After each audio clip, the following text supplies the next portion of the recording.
एक औरत एक एक्चुअली इंसान को जेंटलमैन बनाती है।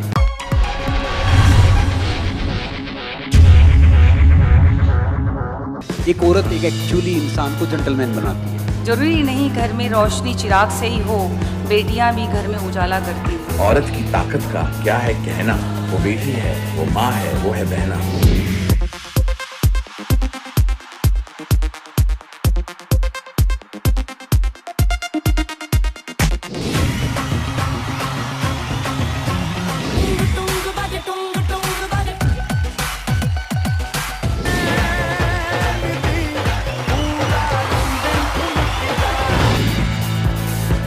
I feel that a girl is everything in this world. अनुज बधू भगनी सुतनारी ये सब कन्या सम ये चारी इन्हई कुदृष्ट बिलोकई जोई ताहि बधे कछु पाप न होई।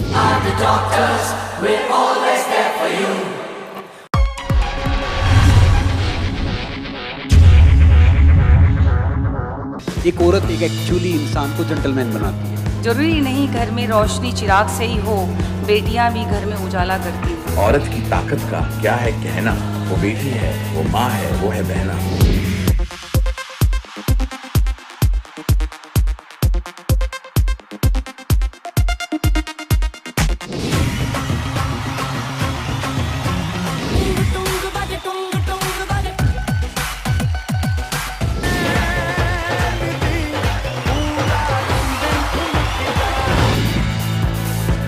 I feel that a girl is everything in this world. अनुज बधू भगनी सुतनारी ये सब कन्या सम ये चारी इन्हई कुदृष्ट बिलोकई जोई ताहि बधे कछु पाप न होई।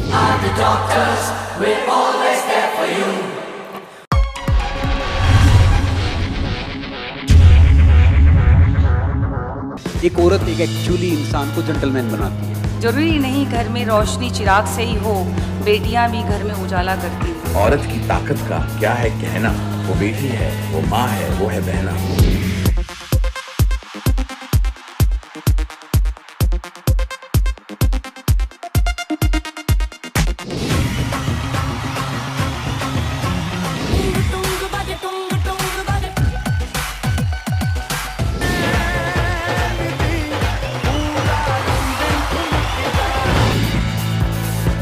I feel that a girl is everything in this world. अनुज बधू भगनी सुतनारी ये सब कन्या सम ये चारी इन्हई कुदृष्ट बिलोकई जोई ताहि बधे कछु पाप न होई।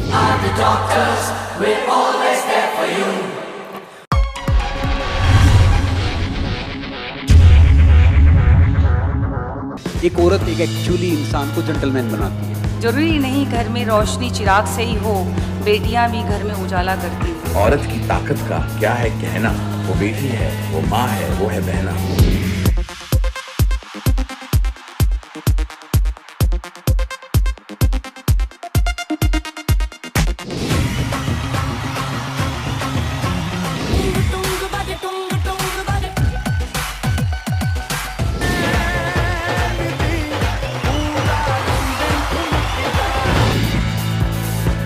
I feel that a girl is everything in this world. अनुज बधू भगनी सुतनारी ये सब कन्या सम ये चारी इन्हई कुदृष्ट बिलोकई जोई ताहि बधे कछु पाप न होई।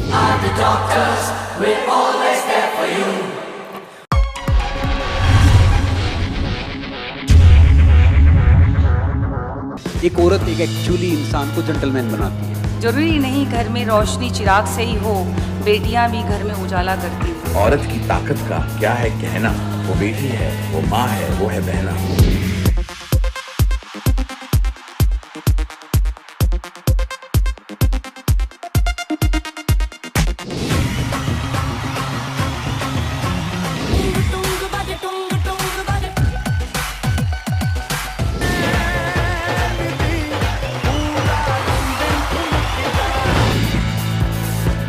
I feel that a girl is everything in this world. अनुज बधू भगनी सुतनारी ये सब कन्या सम ये चारी इन्हई कुदृष्ट बिलोकई जोई ताहि बधे कछु पाप न होई।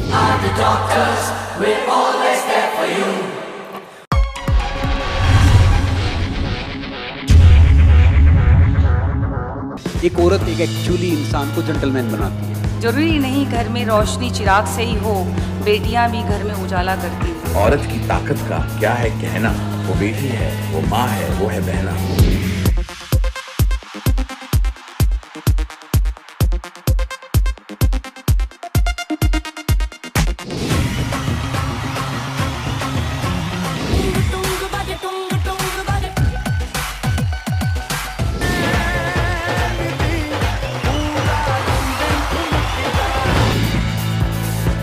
I feel that a girl is everything in this world. अनुज बधू भगनी सुतनारी ये सब कन्या सम ये चारी इन्हई कुदृष्ट बिलोकई जोई ताहि बधे कछु पाप न होई।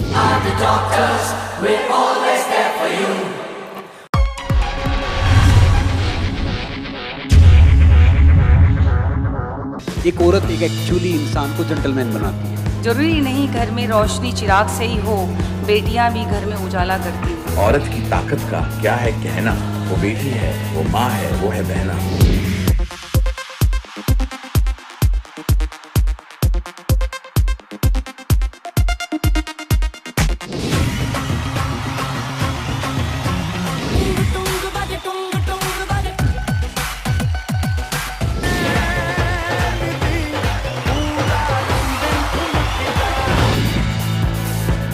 I feel that a girl is everything in this world. अनुज बधू भगनी सुतनारी ये सब कन्या सम ये चारी इन्हई कुदृष्ट बिलोकई जोई ताहि बधे कछु पाप न होई।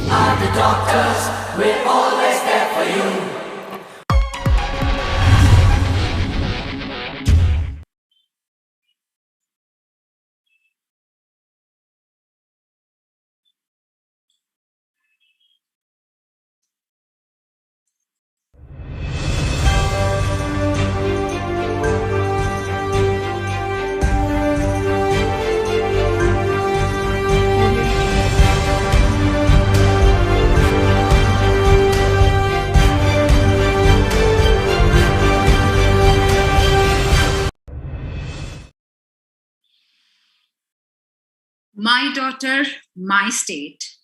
Namaskar. And thank you so much, everybody, for joining. Our Vedas, mythology states the place where women are respected, God, goddesses resides and bless us.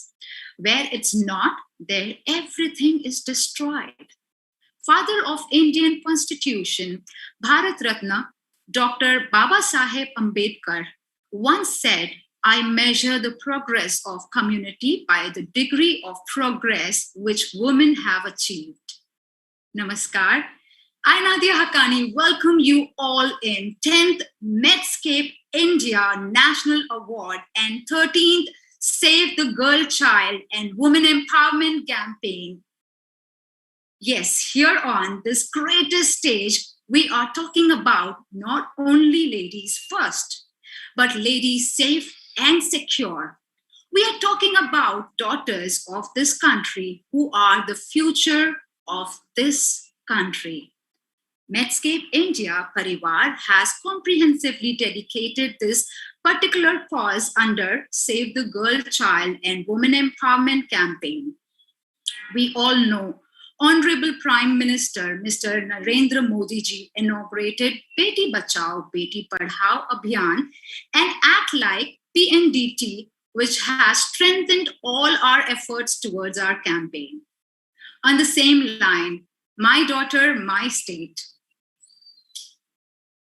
The Honorable Minister of Goa has recently launched a WhatsApp helpline number for the women in distress, which will be functional round the clock at the State Police Room. We have a message from Honorable Chief Minister Goa, Shri Pramod Sawant. Let us hear from him. Namaskar. I feel extremely honored to be the part of the 10th edition of the Medscape India Award and the 13th Save the Girl Child initiatives by Medscape India. Aryan Medical and Educational Trust spearheaded by Dr. Sunita Dubey. This session on My Daughter, My State, which is of utmost importance in the current scenario, where it is seen in the some section of the society is undergoing through the menace of the female foeticide, gender discriminations against the girl child. It is the time to come together to stand by the issue of the girl child and women's security, their rights to the employment without any basis so as to provide them and enrich the life and status in the society. Over the past 70 years, the Goa has received unprecedented support from the central government under the visionary leadership of Prime Minister Narendra Modi ji, which has ensured that marginalized section of the society is uplifted. Save the Girl Child, Save the Universe.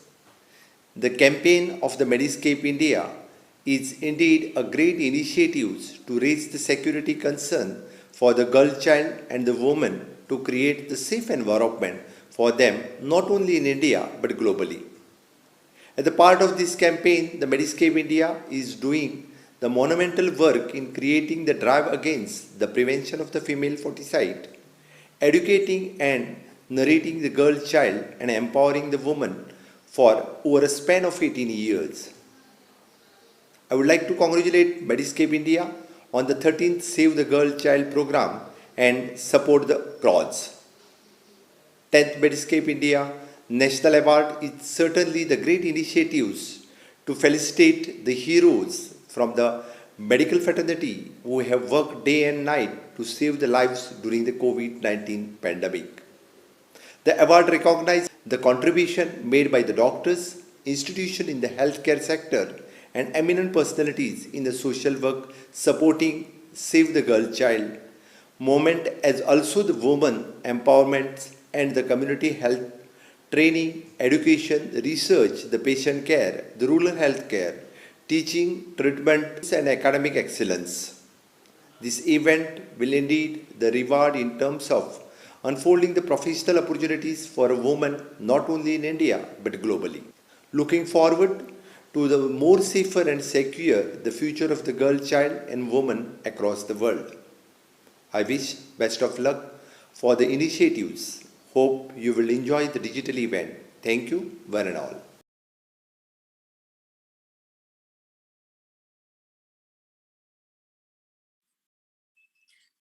Thank you so much, Shri Pramod Sawant. Ladies and gentlemen, now let us hear the message from Honorable Health Minister of Delhi, Shri Satyendra Kumar Jain. नमस्कार, मैं Medscape India award और Medscape India द्वारा चलाए जा रहे save girl child अभियान का हिस्सा बनकर सम्मानित महसूस कर रहा हूँ। मेडस्केप कन्या भ्रूण हत्या को रोकने और इसके लिए जागरूकता फैलाने को लेकर 13 साल से भी ज़्यादा समय से काम कर रहा है। यह award save the girl child अभियान का समर्थन करने वाले नायकों, स्वास्थ्य सेवा क्षेत्र में काम करने वाले डॉक्टरों, संस्थानों और श्रेष्ठ व्यक्तियों द्वारा किए गए योगदान को पहचानने और सराहना करने का शानदार प्रयास है। दिल्ली सरकार ने भी इस दिशा में कई कदम उठाए हैं, जैसे कि इनफॉर्मल रिवॉर्ड स्कीम, जिसके तहत लिंग निर्धारण और लिंग आधारित गर्भपात करने वाले केंद्रों के बारे में जानकारी देने वालों को सरकार इनाम देती है, जिसमें कन्या भ्रूण हत्या को रोकने के लिए अधिकतम जानकारी जुटाई जा सके। लिंग निर्धारण एक सामाजिक समस्या है, जिसे ऐसे ही अभियानों के माध्यम से जागरूकता फैलाकर रोका जा सकता है। मैं मेडस्केप इंडिया द्वारा चलाए जा रहे सेव द गर्ल चाइल्ड पहल और 10वें मेडस्केप अवार्ड्स के लिए शुभकामनाएं देता हूं। मुझे विश्वास है कि ये आयोजन न केवल भारत में बल्कि विश्व स्तर पर भी महिलाओं के लिए बेहतर अवसरों को तैयार करने में मदद करेगा। यह पहल विश्व भर में महिलाओं को एक सुरक्षित और सशक्त भविष्य मुहैया कराने की दिशा में महत्वपूर्ण कदम है। धन्यवाद। जय हिंद।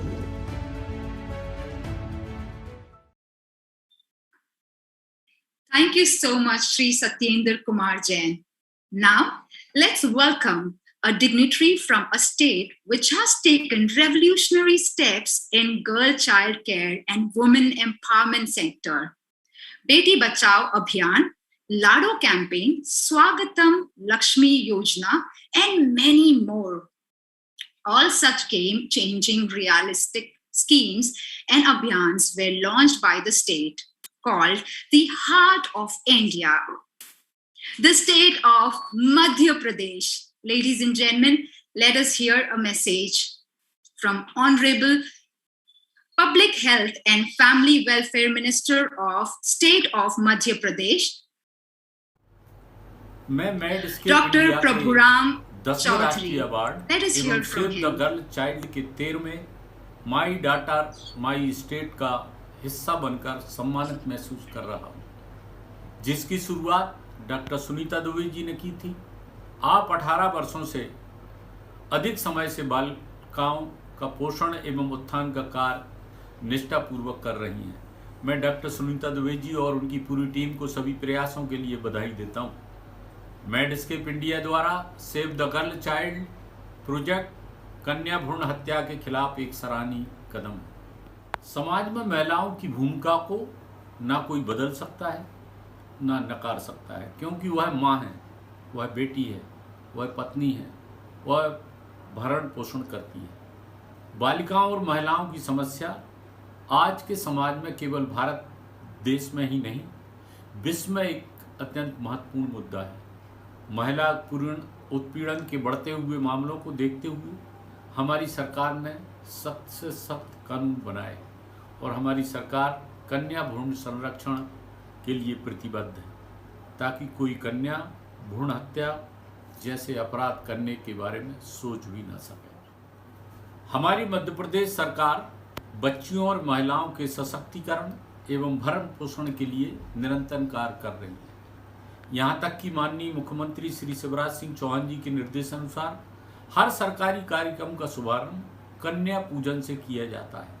इसके साथ अनेक योजनाएं मध्य प्रदेश सरकार बेटियों के लिए बेटी बचाओ, बेटी पढ़ाओ, गांव की बेटी, विवाह सहायता योजना, मुख्यमंत्री कन्या लाडली लक्ष्मी योजना समेत कई योजनाएं संचालित कर रही है। इसके साथ ही कन्या भ्रूण परीक्षण को रोकने के लिए मुखबिर योजना चलाई जा रही है, जिसके द्वारा दूर दराज गांव में भ्रूण परीक्षण को रोका जा सकता। लाख गुलाब लगा लो तुम अपने आंगन में, जीवन में खुशबू तो बेटी के आने से ही होगी। मैं संपूर्ण मेडस्केप इंडिया की टीम को इस सफल आयोजन के लिए बधाई देता हूं। धन्यवाद।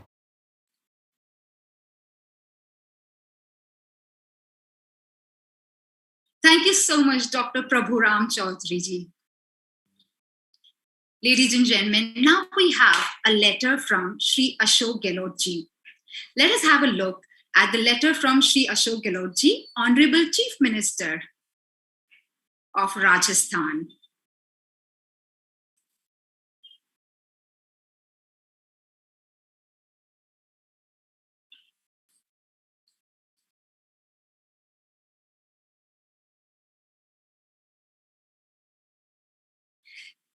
Thank you so much, Shri Ashok Gehlot ji. And thank you so much, ladies and gentlemen, for joining us at this session. Thank you so much for your precious time.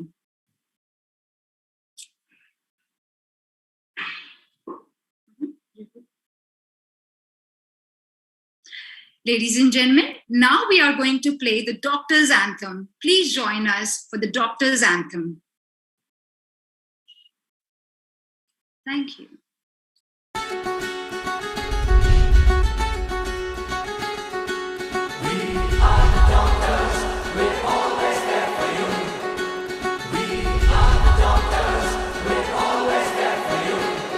ना दुख की तुमको धूप लगे, ना सांसों की टूटे लड़ी, सांसों की टूटे लड़ी, ना सांसों की टूटे लड़ी। ना दुख की तुमको धूप लगे, ना सांसों की टूटे लड़ी। ना फिक्र करो, ना फिक्र करो, ना फिक्र करो, ना फिक्र करो। हर लम्हा हर घड़ी हम तुम्हारे साथ हैं, हम तुम्हारे साथ हैं, हम तुम्हारे साथ हैं, हम तुम्हारे साथ हैं, तुम्हारे साथ। Doctors, we're always there for you. We are the doctors, we're always there for you. We are the doctors, we're always there for you.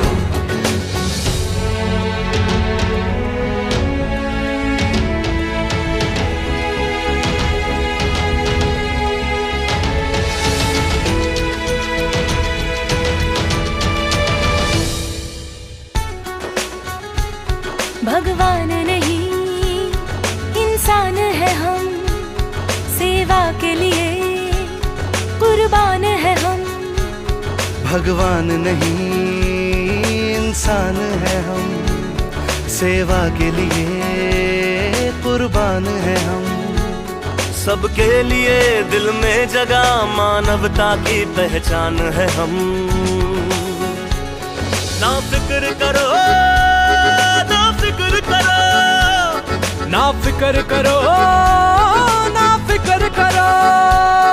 हर लम्हा हर घड़ी हम तुम्हारे साथ हैं, हम तुम्हारे साथ हैं, हम तुम्हारे साथ हैं, हम तुम्हारे साथ हैं, तुम्हारे साथ हैं।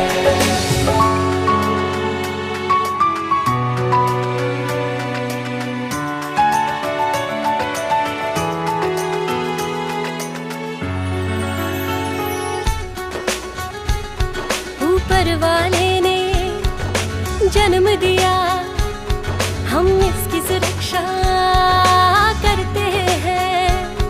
ऊपर वाले ने जन्म दिया, हम इसकी सुरक्षा करते हैं। जहाँ हो ना कोई तकलीफ कभी ऐसी व्यवस्था करते हैं। ना फिक्र करो, ना फिक्र करो, ना फिक्र करो, ना फिक्र करो। हर लम्हा हर घड़ी हम तुम्हारे साथ हैं, तुम्हारे साथ हैं, हम तुम्हारे साथ हैं। We are the doctors, we're always there for you. Thank you so much for joining My Daughter, My State first session. I, Nadia Haqqani, sign off here. And now let us enter to the second session. Thank you.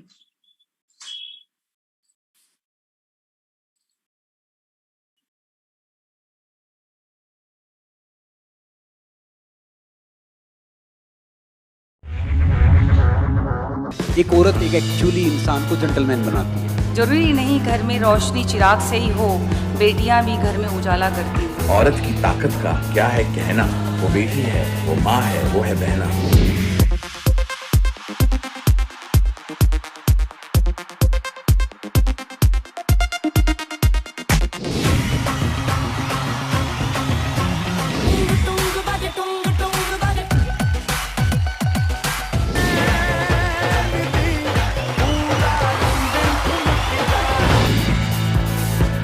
I feel that a girl is everything in this world. अनुज बधू भगनी सुतनारी, ये सब कन्या सम ये चारी। इन्हीं कुदृष्ट बिलोकई जोई, ताहि बधे कछु पाप न होई। The doctors, we're always there for you.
एक औरत एक एक्चुअली इंसान को जेंटलमैन बनाती है। जरूरी नहीं घर में रोशनी चिराग से ही हो, बेटियां भी घर में उजाला करती हैं। औरत की ताकत का क्या है कहना, वो बेटी है, वो माँ है, वो है बहना।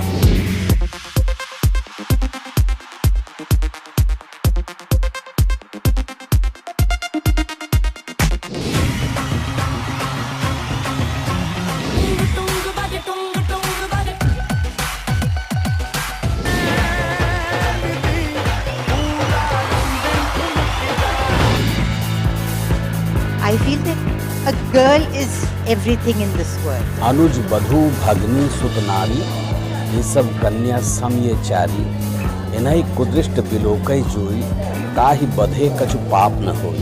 The doctors, we're always there for you.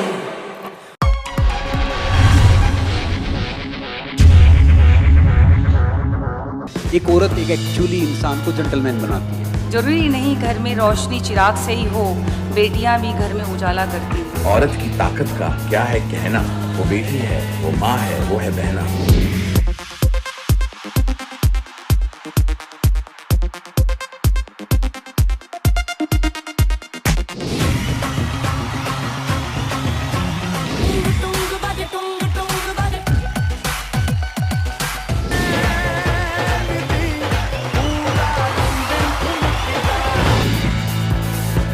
I feel that a girl is everything in this world. अनुज बधू भगनी सुतनारी ये सब कन्या समये चारी।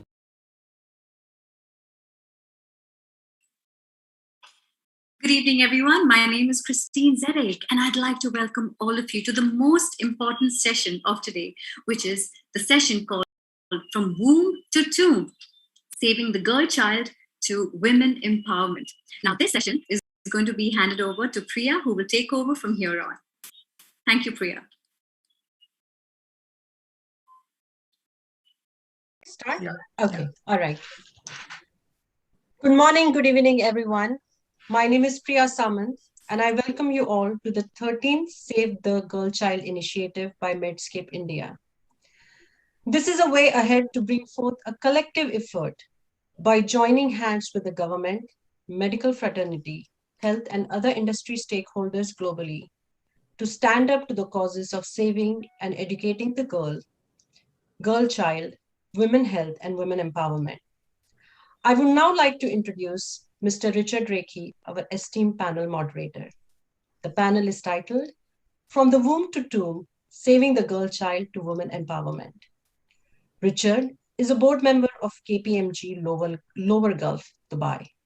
He is the former CEO of KPMG India and was a member of the Global Board and the Council of KPMG International. He is a qualified chartered accountant with over 38 years of experience in consulting and professional services. He is one of the founding members of WIL, Women in Leadership Forum. Richard, welcome and over to you. Thank you very much, Priya. And the way I'm going to moderate or run this session is I will just give an opening remark on the topic, my views actually, and then I will introduce all the panel members, and then I will put questions to each of them, and we will do it in a round robin way. And hopefully we will get 2 questions each from each of the panel members. First of all the women on this panel are all the accomplished women. So the topic that we are discussing today doesn't pertain to them, but they are the ones who have been fighting for the rights of women in different ways. Some of them are achievers, leaders, in whichever way you want it. So we are going to listen from people who have made it in life and who are accomplished. And we're going to hear different points of view from them. You know, the way I look at it is a chariot cannot run on one wheel. So similarly, a man and woman are 2 wheels of nature. And nature has created the balance between man and woman. And it's important that we balance this chariot. And that is the big topic that we're trying to discuss. How do we balance this chariot that is being run? One big realization that came out during the COVID period was that the countries which had women leaders whether it was Taiwan, whether it was New Zealand, whether it was Germany. I mean, a whole load of countries, women leaders, they dealt with COVID so effectively compared to their male counterparts. So the point I want to make is that when women are empowered and they are given an opportunity, they perform, and they perform very well. So it is about giving the right opportunity. Asia has also led the way in many ways. We have had women leaders in India, Sri Lanka, all leaders who led the country, Bangladesh, Taiwan. And the other example I want to give is from my world, which is the corporate world. Whichever boards have more than 2 to 3 women or women leaders on the boards, and this is empirical evidence, it's not just anecdotal, it is shown that these companies have performed better financially than their counterparts. And so it shows that where women are given the opportunity, they do take it up again. I'm just coming back to the same point which I made earlier. A woman is the creator of life, the procreator, the mother of tomorrow, the woman who shapes the destiny of civilization. Such is the tragic irony of fate that a beautiful creation such as a girl child is today one of the gravest concerns facing humanity. With a volley of summits and conferences all over the world on this topic, it shows that this has gripped the world leaders and opinion makers all across the world. Girls or women actually contribute 50% of humanity. And if you look at from a spending percentage, I may be wrong on this, but about 80% of the spending actually comes from the women. And actually, so it also makes economic sense that we empower them and make sure that they are there spending that money and growing the economy. Needless to say that a society cannot be considered to be truly developed if its women are not active participants and contributors. India, we benefited. 1991, we opened the economy and we found our GDP growing at double digits and at certain points of time. And that one of the reasons for that was a huge amount of women coming into the workforce and helping on the GDP growth. So it's happened in many other countries. We got Bangladesh as another example. However, it's sad to see that despite advancement in many sectors, when science, space, etc., women still face numerous challenges in not being able to access the rightful entitlements and opportunities. Girls from underprivileged and vulnerable communities are not receiving equal access to primary education in India and therefore not achieving equality. We'll discuss some of these points as we go along. Unfortunately, we are living in a patriarchal society due to which the pace of desired change to achieve the gender-inclusive society is low. Traditions and rituals actually overtake us, and which is actually coming in the way of bringing in this equality in society.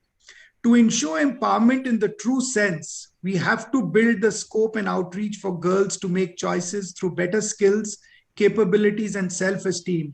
Help them develop equitable relationships within the family, the community, and all the stakeholders in the society. The need of the hour is better education and healthcare facilities for the girl child. Every child has a right to learn and get a good equal education regardless of gender, where they live or their circumstances. A girl's education is an essential starting point in establishing equality in a nation. Some points for the girls. Girls and women on their part need to make the effort and work hard for making their dreams a reality, need to be confident and find their way through what they want to achieve. This will require for them to be bold and courageous. I would just like to end my opening remarks, a poem, a very few lines from Maya Angelou, who I really admire, a poem which she wrote, "Today I Rise." I moved, today is the day I will not sit still and give in anymore. Today I rise. I move through the world with confidence and grace. I will walk my path with audacity. Today I rise. The world is missing what I'm ready to give: my wisdom, my sweetness, my love, my hunger for peace. Today is my call into action to fulfill my mission without further distraction. So I will end my opening comments with this, because this is a great woman fighter who fought for women's rights to a great extent. So we got panel, the first panelist that we have is Ambassador Roya Ramani. She was the former ambassador of Afghanistan to the United States and also was a former ambassador to Indonesia. She's a senior advisor at the Atlantic Council of South Asian Center and also serves as a distinguished fellow at the Georgetown Institute for Women. As a matter of another insight, she was the first woman ambassador from Afghanistan to the US at a very, very young age. The next panelist is Dr. Ranjana Kumari, who to an Indian audience needs no introduction at all. Like I was telling her, I grew up watching her on TV. I mean, not grew up, I mean, I've seen her on the television doing those beautiful debates. And she's been an icon for empowerment of girls and women in India. She is a prominent activist and widely regarded as a leading force in women's movement in India. She's actively involved in research pertaining to gender and women issues. And she's going to give her views of what things have happened and what are happening. And then we have a very renowned advocate, Mrs. Ronalini Deshmukh, who started a legal practice in Bombay High Court and later worked part-time as a professor and a postgraduate student in Bombay University. Eventually, she got into the practicing family law, first from the family court in Mumbai and then moved on to the Supreme Court, where she specializes in cross-border matrimonial litigation. And I don't know whether I missed something. I'm just trying to give everybody a very short introduction. I don't know whether I'm doing justice to all these luminaries. And then we have Dr. Sunita Dubey, who's the chairperson of Medscape India.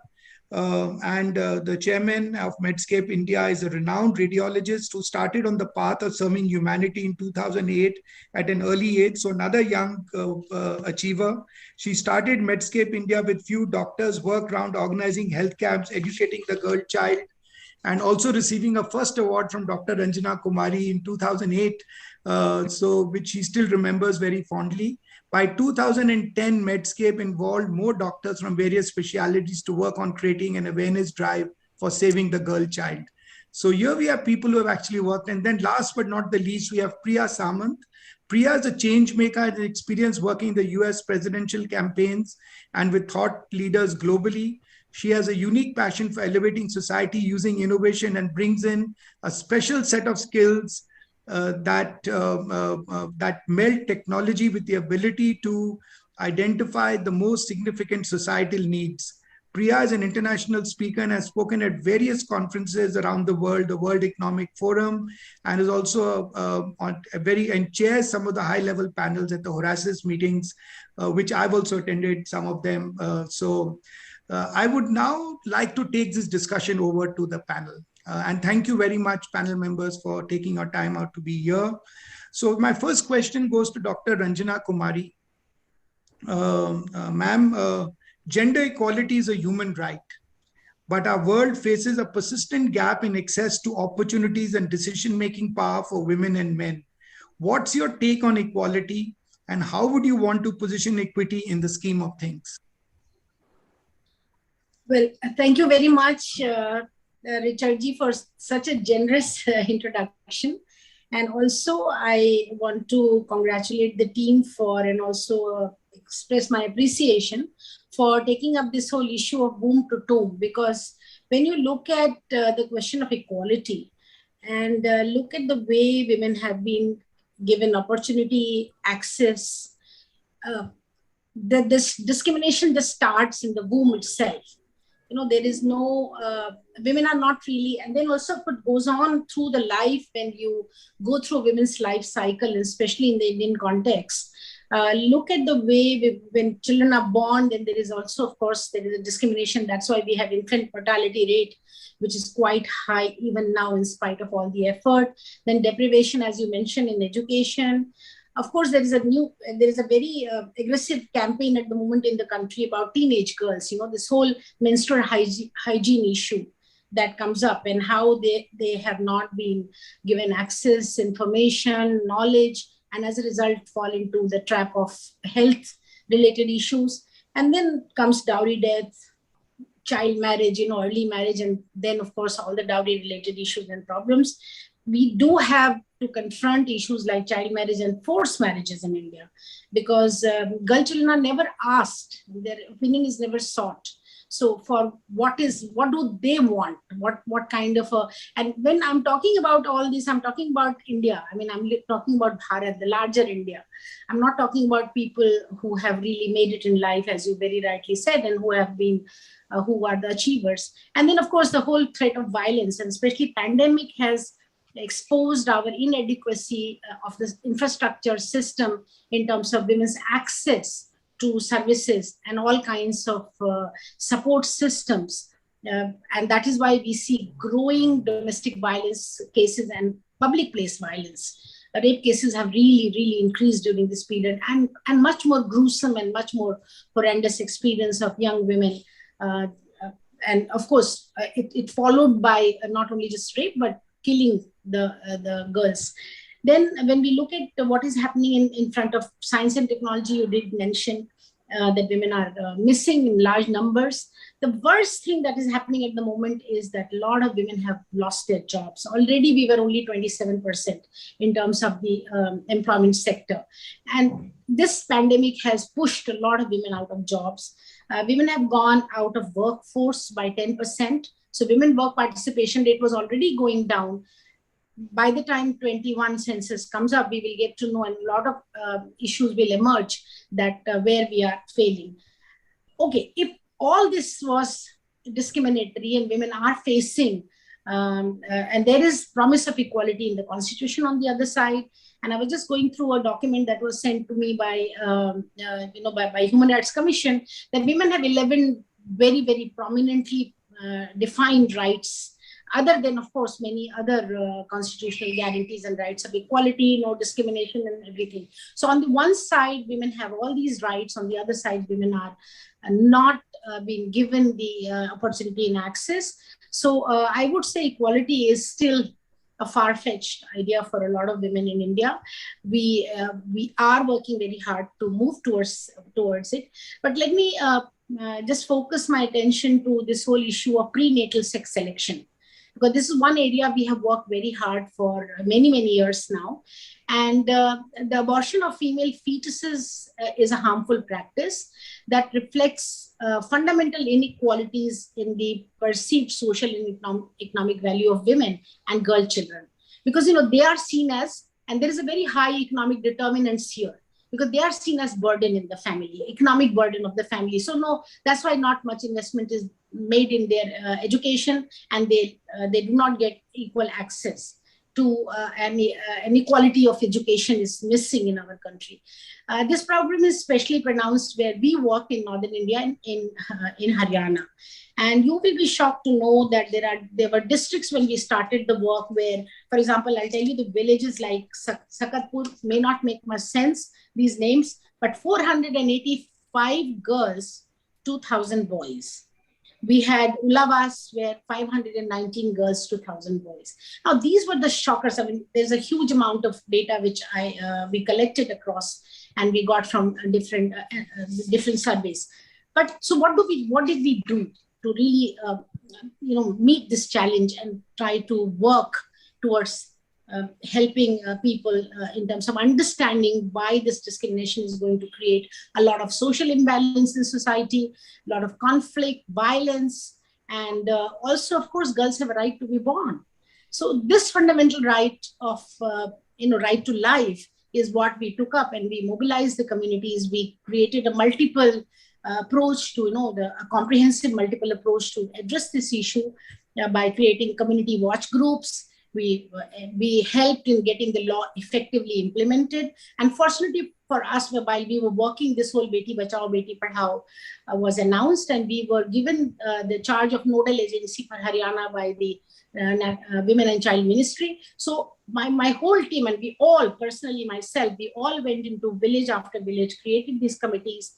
Village elders we discussed with.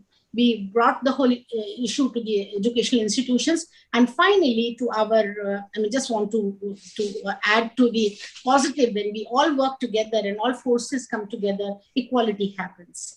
And we saw that from sex ratio in 2019, when we were looking at 5 districts, Ambala, Kurukshetra, Jhajjar, Gurugram and Mahendragarh, from 925 to 931 in Ambala, 924 to to 938 in Kurukshetra. Jhajjar also improved, which is the worst district in the country. Worst, like, sex ratio was the worst in Jhajjar.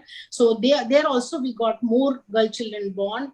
Gurugram and also Mahendragarh. So all districts really, and 2 of our districts were awarded for reversing the whole thing. So it is possible if we join forces, we go collectively, and women claim our space and our rights. And that's what happened with Beti Bachao, Beti Padhao campaign, that we all join in and we work very hard to change the situation. Of course, we have a long way to go, but certain things have happened in a very positive way. Thank you, Dr. Ranjana Kumari, for sharing the challenges as well as, and I think one thing thank you for ending on a positive note by saying the turnaround that has happened because of the efforts put in by all people. And these are all stakeholders need to come together, and then we move in the right direction. Can I come to you now, Mrunalini Deshmukh, on the question, on the same question of gender equality and equity, but more from a legal point of view? What is the legal fraternity doing? Are there any legal recourse and some rules, regulations brought to help women?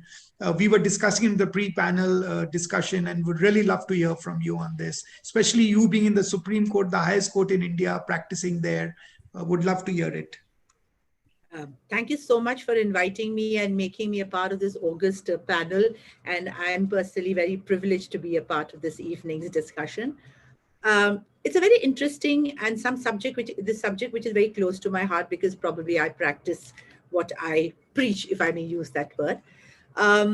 So I have seen over a period of time, and I'm purely speaking from a lawyer, from a legal standpoint, of course, this aspect of from womb to tomb has to be looked into from all aspects, which is a social one, which is to be a political one, which is to be also a legal part. And I would like to concentrate on what the legal fraternity or the judiciary has been, or the legislation in part, as far as the laws are concerned, has been able to achieve or arrive at some kind of a sort of emancipation or to empowerment. It started from being invisible. Women were earlier invisible. Then there was this big march that went away, that we need to be emancipated. Now from emancipation, we came to empowerment. And from empowerment, now we're talking about gender equity and gender equality. So I think it's a long, arduous journey that the women in India especially have taken to be somewhere close to be visible and to be able to be, brush shoulders with their male counterpart. As Richard, as you rightly said at the introduction, that unfortunately we are saddled with certain how would I say, customary and traditional beliefs, and one of them being the patriarchal way of looking at this entire thing. So in all my sort of suggestions that I make in such kind of webinars, the first thing I said is, law is there, judiciary is there, but we need to change the mindset. And then mindset can only happen when a mother empowers her son to treat his counterpart, the sister, the girlfriend, the wife, the mother, his friend, as equal in terms of responsibilities, in terms of rights, in terms of everything. So I think the word womb, I would say that they call it the Garbha Sanskar. And I believe that can start with a woman, and we don't need a man to tell us what the women's role has to be in creating an awareness. Having said this, as all of us are aware, that the Constitution guarantees us equality before law, and they said there can be no discrimination between sex and caste, etc. So if man and woman are equal, then why are we having all these discussions? Everything is equal, right? But the reality is otherwise, and which is why the same Constitution of India in Article 15, subclause 3 says, nothing shall prevent the state from making special laws for women and children. So it sounds like an anomaly that on one hand, Article 14 says equality, on the other hand, it says. So the reason behind this is that you can only have effective equality if they are at par and if they are. But if they're not at par, then equality remains to be only a concept. So for this, the judicial activism, as I would like to tell you, Richard, has played a great role. And when I say judicial activism, is the judgments, the interpretations, and the passion that the judiciary, especially the highest judiciary, has had when issues like this came up before it. Whether it's a Nirbhaya or whether it is a sexual harassment provisions which are there as for the safety part of I'm concerned, or whether there is something which like equality in inheritance is concerned. The judicial interpretations have to a large extent compelled, I would say, in a positive way for the legislature to make such laws that will make equality a reality and not just a dream or just a concept. I also would like to say that this judicial activism has resulted, we all know about this Nirbhaya case. The Nirbhaya case brought about several changes in the criminal amendment laws, as a result of which there were stricter punishments. There were stricter actions that were taken by the lawmakers for something which was taken. It's okay, there's a rape, it happens, like there's some political leader is saying कि छोटे-छोटे गांव में वैसे छोटी-छोटी बातें होती रहती है. So rape was not something taken to be as something which is very, it goes to the root of the dignity of the woman.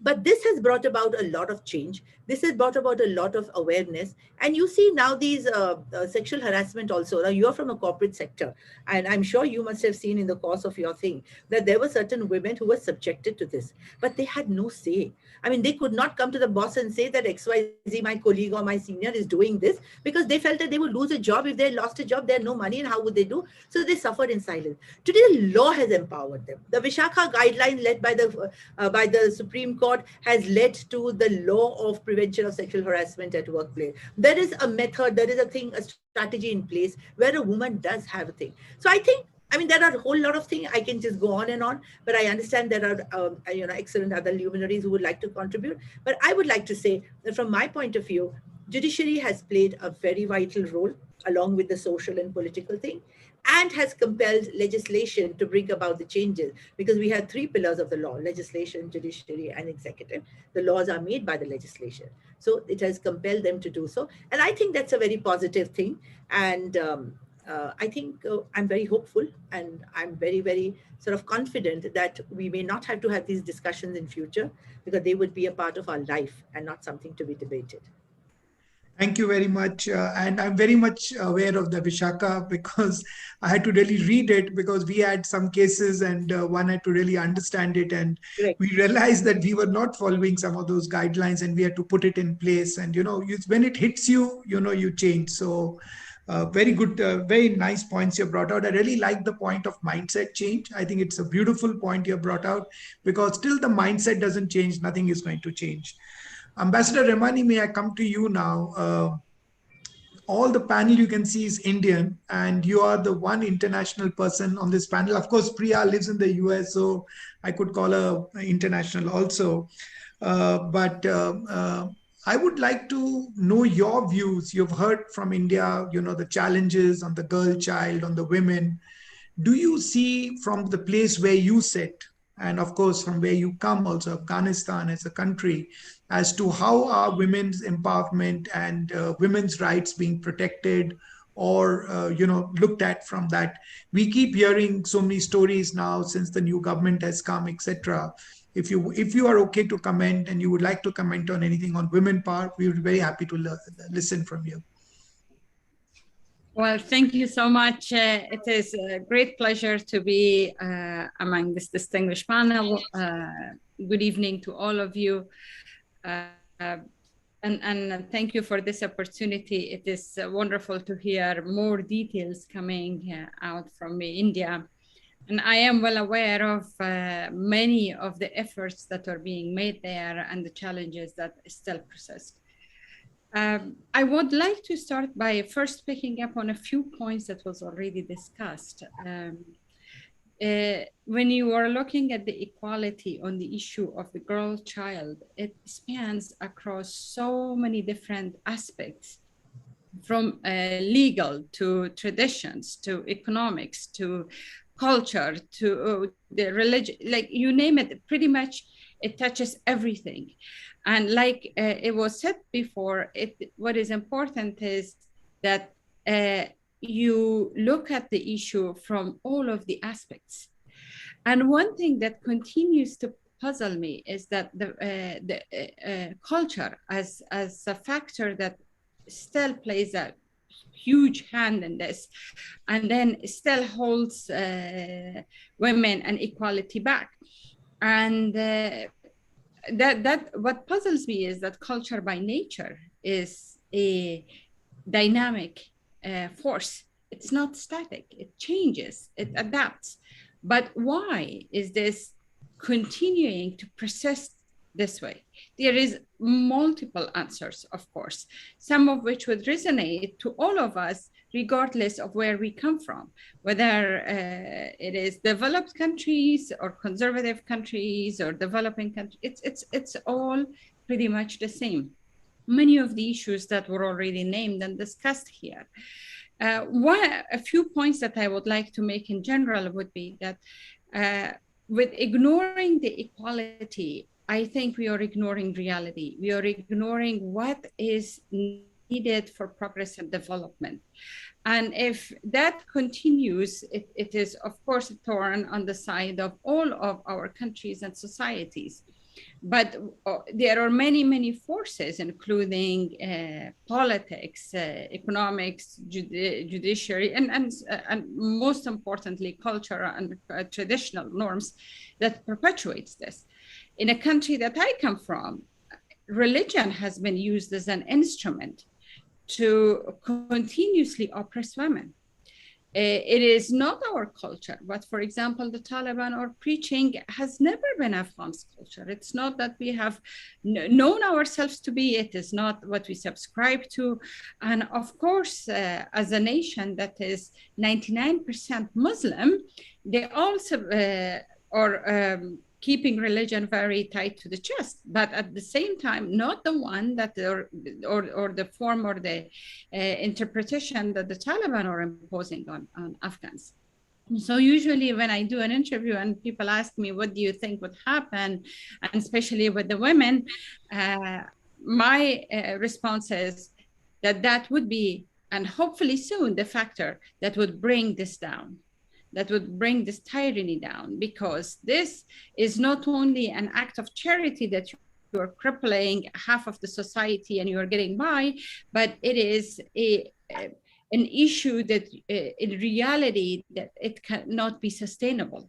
And what is also puzzling is that with so much awareness, with so much data, with everything that we know, empirically, that some of the points you mentioned, that the boards do better, that the countries do better, that the societies who appreciate and observe gender equality do better, still we are holding back. And crisis after crisis even more emphasize on the fact that we are going more to that direction as opposed to the opposite. So what does it take for all of us to realize that equality is just as an act of self-love? It is an act of making better society. It is not basically being just charitable to the other gender. So I also want to make one last point, and that is that as you have been introducing the panel, and we have been talking about that in this panel we have distinguished women who have made great achievements. But speaking for myself, I would say I have not been spared of very challenges that we are talking about the girl child while I was growing up. It is not that the women who have made it are some different species or they have different, of course, opportunities matter, but there is a huge struggle. The one that is normally, and based on my experience, always goes unseen to get them where they are. And then unfortunately, sometimes they become a part of this masculine systems and states and everything that they kind of also forget what was it like when they were there. So I would say that the struggle is the same. It is just a little bit different and cosmetically, but it is the issues might differ. But unfortunately, we are far away from equality, and with the pace that we are going and with the changes that are happening, for example, the one in Afghanistan with the overtake of the Taliban and their treatment of the women, it is gonna bring these issues. The issue of equality would drive to the wrong direction. It's not a matter only for Afghanistan. It would definitely have regional impacts because we live in a global world. Yes. Thank you very much, Ambassador Rahmani. And I think thank you for touching the point on Afghanistan. And I really like the way you said is that it will the women who will fight and probably bring this tyranny down. And one is hearing a lot of reports where these women are protesting and are asking for their rights, etc. And also, I like the point which you spoke about culture. You spoke about one should not ignore reality. And I think we all need to face the real world. And I think we all need to become real. Thank you very much for sharing your thoughts. Good international sitting from Washington. You are giving us Boston or Washington, wherever you are now. Nice to hear your views from there. Dr. Sunita Dubey, may I come to you now? You've heard all the panel members. You've heard the judicial part of it. You've heard Dr. Ranjana Kumari talk about all the activism, all the efforts and being done there, a few comments, and then comments from Ambassador Rahmani. I just want one point maybe you want to touch, and you may answer this question or you can take it whichever way you want, is most of the Indian families consider girl child a liability. This is a general comment I'm making now, okay? It's not specific. They don't pay attention towards their upbringing, nutrition, education, higher education, or help or support them to go and live their dreams. And we heard Mrs. Deshmukh say that, when the boy and the girl are treated by the mother same, maybe that's when the change will start. It doesn't happen in the office, it starts at home. And, and that's the point which I'm trying to make here. How can we create an ecosystem where the girls get an equal opportunity of care, respect, and help to become confident and become achievers? So I feel thank you so much, Richard, for joining and inviting also. But what I last 18 years, because I'm a radiologist, the subject is so much connected to me because when I was doing sonography, I think when I started my study itself, I think most of them always wanted to know what is the sex of the girl child or sex of their child. In fact, if I'm doing some work and I'm smiling, seeing the movement of the baby while doing the sonography, half the time people feel, oh, it's a male child, doctor is very happy. So that is a mindset as being doctor I have seen. That's why we started this program, which is Medscape India is doing, whether it is for the education, whether it's for the skill development, for the financial.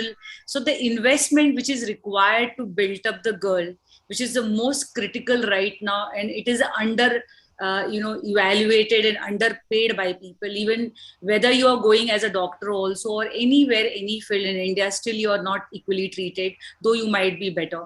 Of course, the main problem, what I personally feel for the girl child, they all have a voice.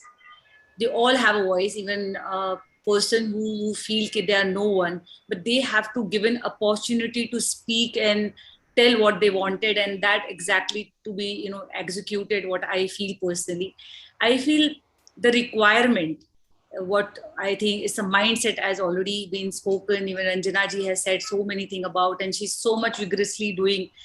So I started, of course, in 2012. I'm talking about when entire Maharashtra state started seizing the machine, and we came to know a lot of quacks was doing female sonography, then the actual radiologist was doing, but doctors were blamed. So I feel there was a lot of things could be done now also. Definitely there is a difference. When I started in 2008 this campaign, the ratio was so bad, and today it is much, much better because of people like Ranjana and people like Good Law, which has come, but definitely it is not gone. Whether it is a health, whether it is education, whether it is skills, still we are not got enough opportunity, which I feel which needs to be given to entire country. That is the most important feel I have it right now. I feel whatever the campaign which Medscape India has taken, like, for the, being healthy girl, we have 5 programs which we are running: the healthy girl child, then, skill girl child, there's education, also the empowering, and a lot of skill and skits are going on to train people and do a lot of program which enhances the mindset.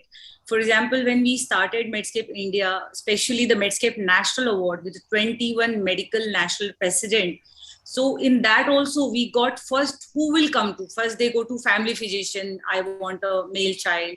Then he will send it to gynecologist and then a sonologist. We started working from there itself in the root area where to change the mindset of the person if they come with the desire of the girl child, by showing them your child has got a importance of the girl child, by telling them what is the government plans are there, programs are there, how they can be having benefit if they are going to have a girl child, which is still not aware. A lot of policies and programs are there, people are not aware. So from there we are working from family physician to gynecologist to radiologist, and now we have almost 21 medical specialties supporting all the doctors for the girl child. They're supporting right now. I think main is that the mindset, which already everybody is saying. Second is the education, which needs to be, cultivated from the, I'll tell you, I have a family background, very orthodox and family people I belongs to. But, the mother-in-law, which I have, she's very simple, uneducated lady, but she really supports all my work.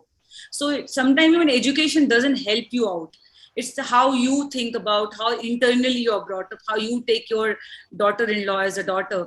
It's a really perception. We believe sometimes your mom also is very strict and she doesn't allow you to do anything, even not allowing you to help you anywhere. But sometimes some person comes and helps you. So I think the women, more than help, they really need support for their dream to come true.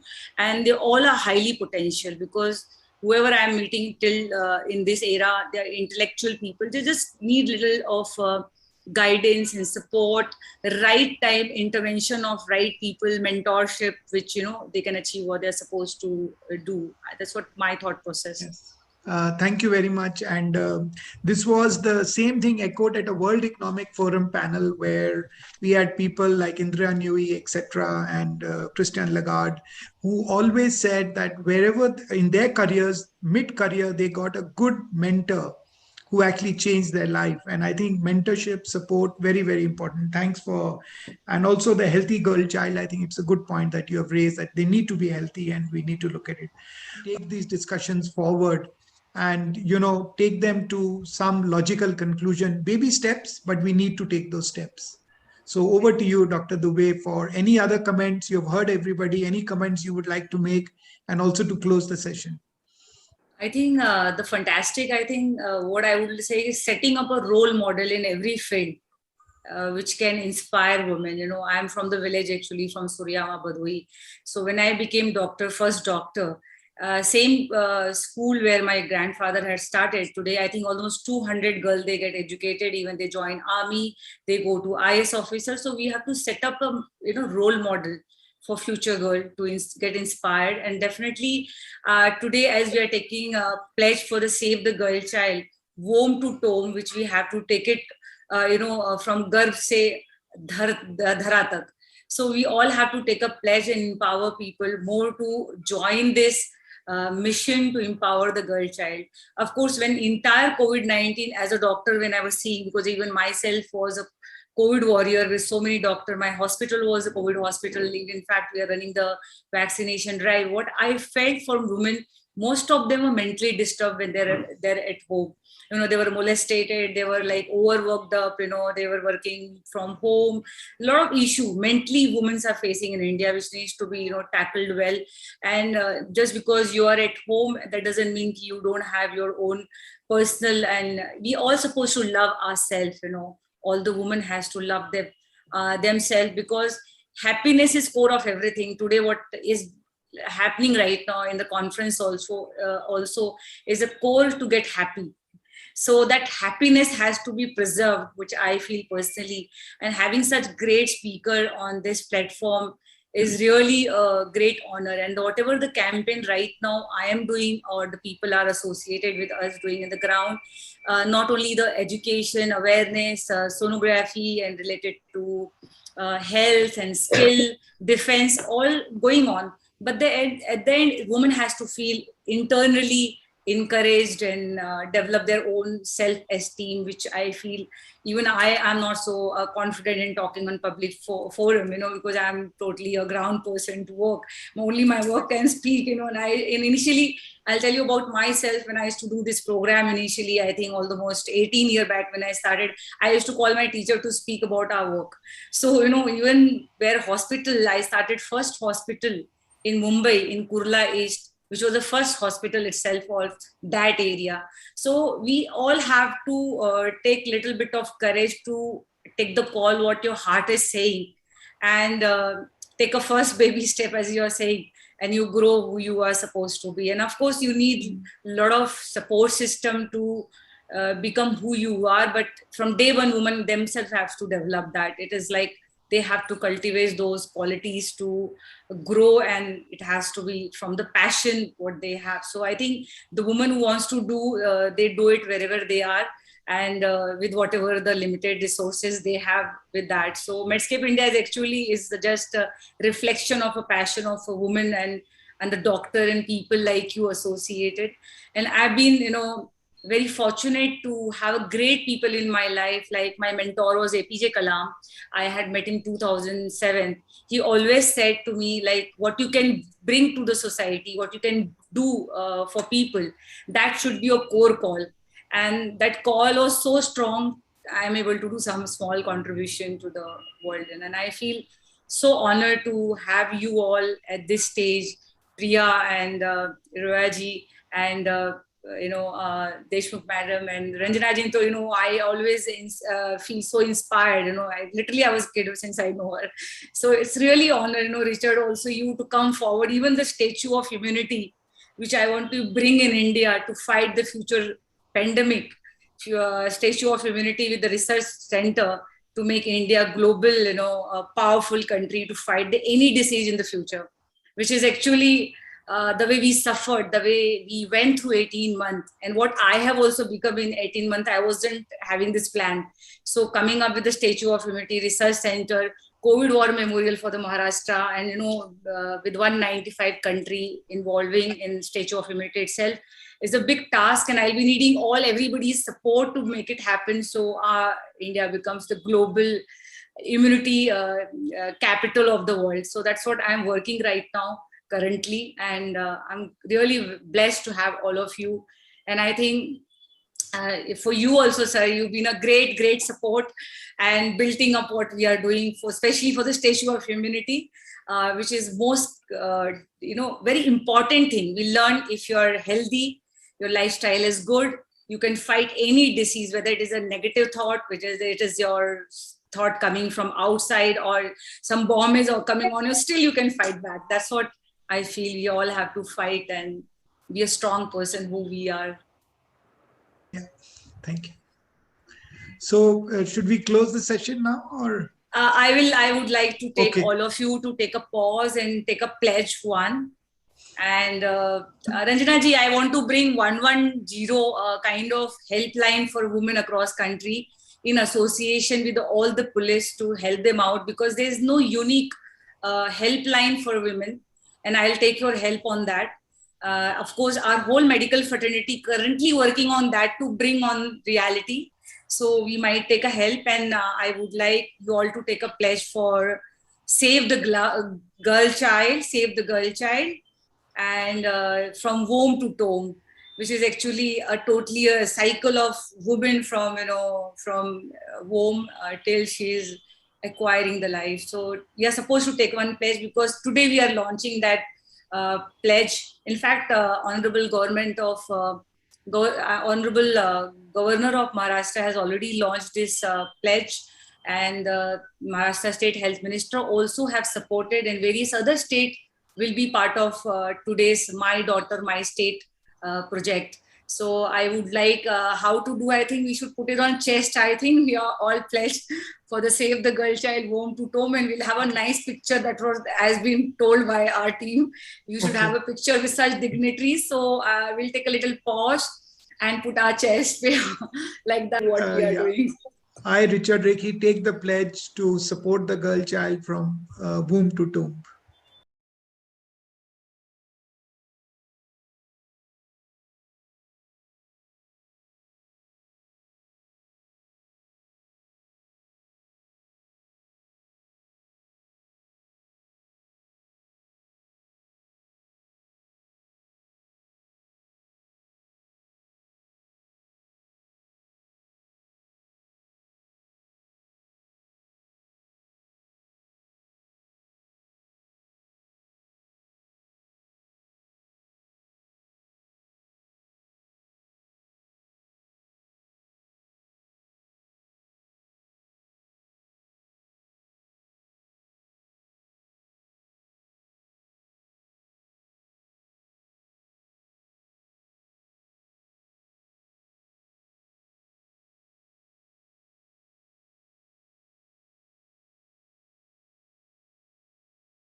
Hello and welcome back, everyone. Very, very good evening and a warm welcome. And now we have the inaugural session. So, मैं हूँ Christine Zedek, and I would like to welcome you all to the 10th Medscape India National Awards and 13th Save the Girl Child program. Medscape India National Awards is an initiative to facilitate the heroes from the medical fraternity, which is in its 10th year now. The awards recognize and appreciate the contributions made by doctors, institutions in the healthcare sector, and eminent personalities in social work for supporting the cause of Save the Girl Child movement, a women empowerment and community health, scientific and medical research movement. Save the Girl Child initiative was conceptualized in 2008 on the occasion of International Girl Child Day, which is in its 13th year today. Girl Child, Women Empowerment and Women Health and Life. Let's begin the show with the auspicious presence and blessing of His Excellency, Governor of Maharashtra, Mr. Bhagat Singh Koshyari. I request you all to please stand up for the national anthem, which then shall be followed by the Medscape India video.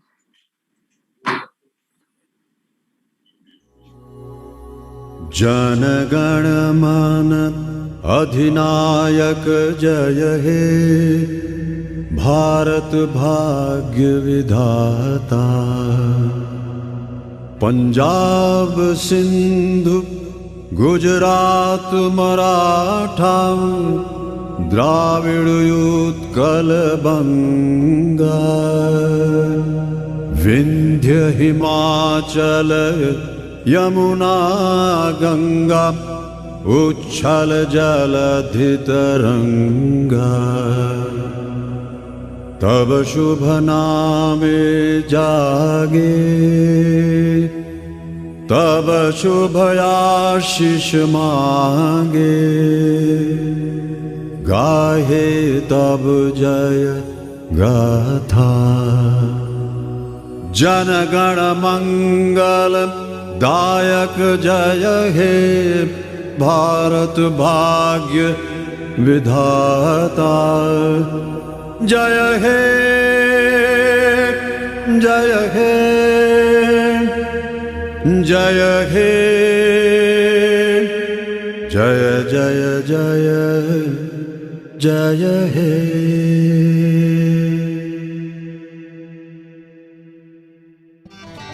Medscape India presents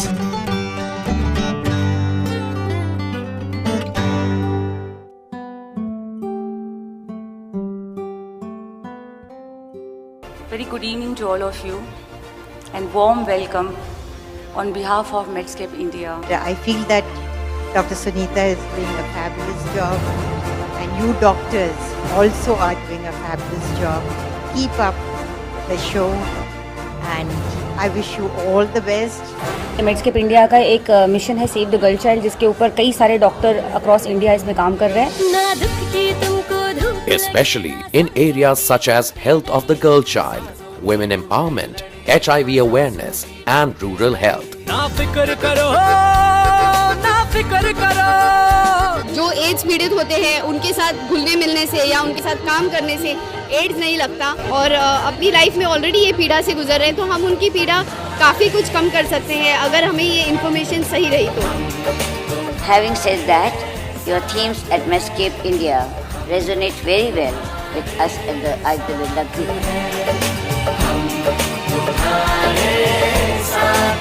I want to congratulate Sunita Dubeji. You've been doing a great work. Your social cause has been loved and appreciated by everybody. Your non-profit organization, Medscape India, is doing commendable work.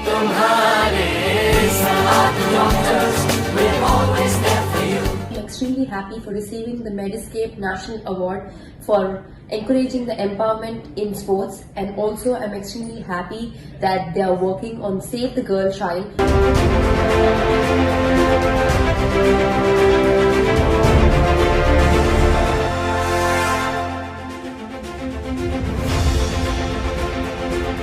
Dr. Sunita Dubey, in order to shed light on the campaign and chair the session. भगवान नहीं इंसान है हम, सेवा के लिए कुर्बान है हम.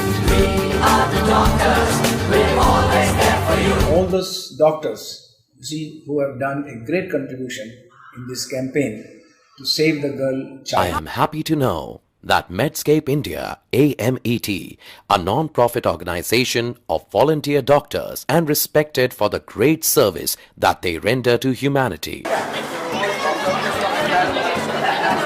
And they all three of them. So that's the good news. Let us go to our state room and follow him. I will climb the first floor.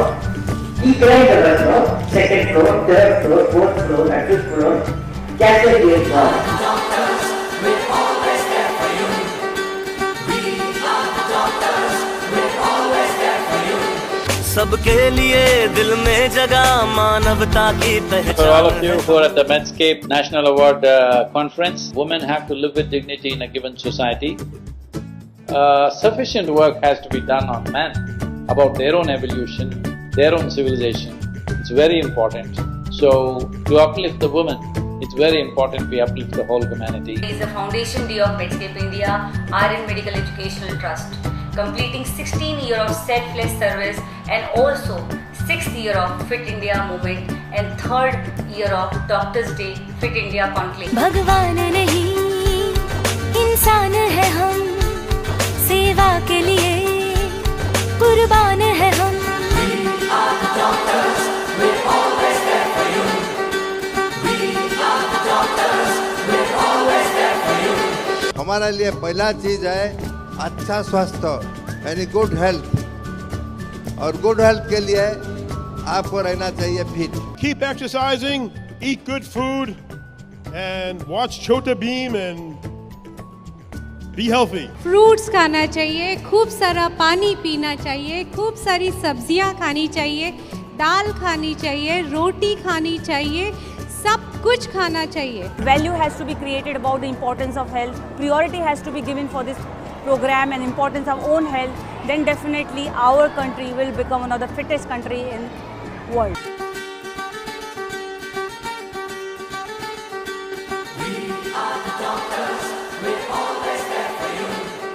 ना फिक्र करो, ना फिक्र करो, हर लम्हा हर घड़ी हम तुम्हारे साथ हैं. सेवा के लिए कुर्बान है हम, सबके लिए दिल में जगह मानवता की पहचान है हम.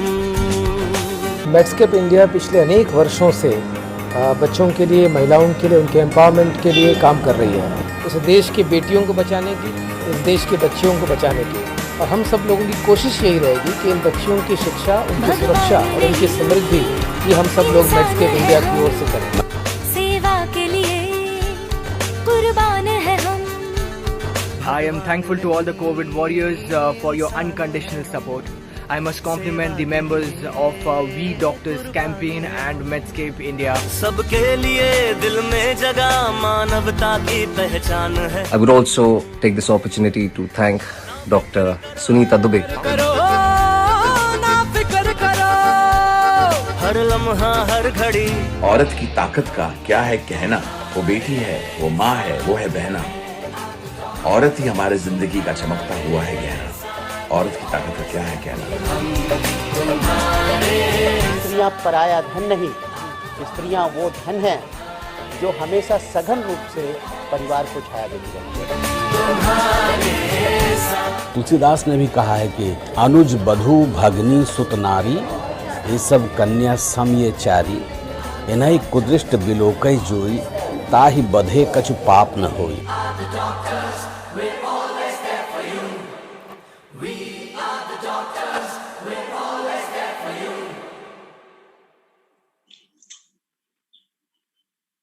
Now that was a wonderful insight into Medscape India.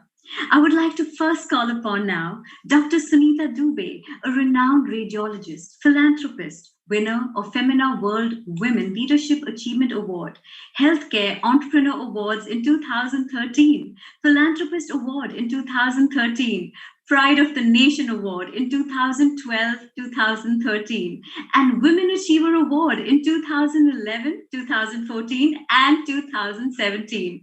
She started the Aryan Hospital in 2003 in Kurla, the first hospital in the suburb of Mumbai. So everybody, with a loud round of applause, let's welcome founder and chairperson of Medscape India, the one and only Dr. Mrs. Sunita Dubey.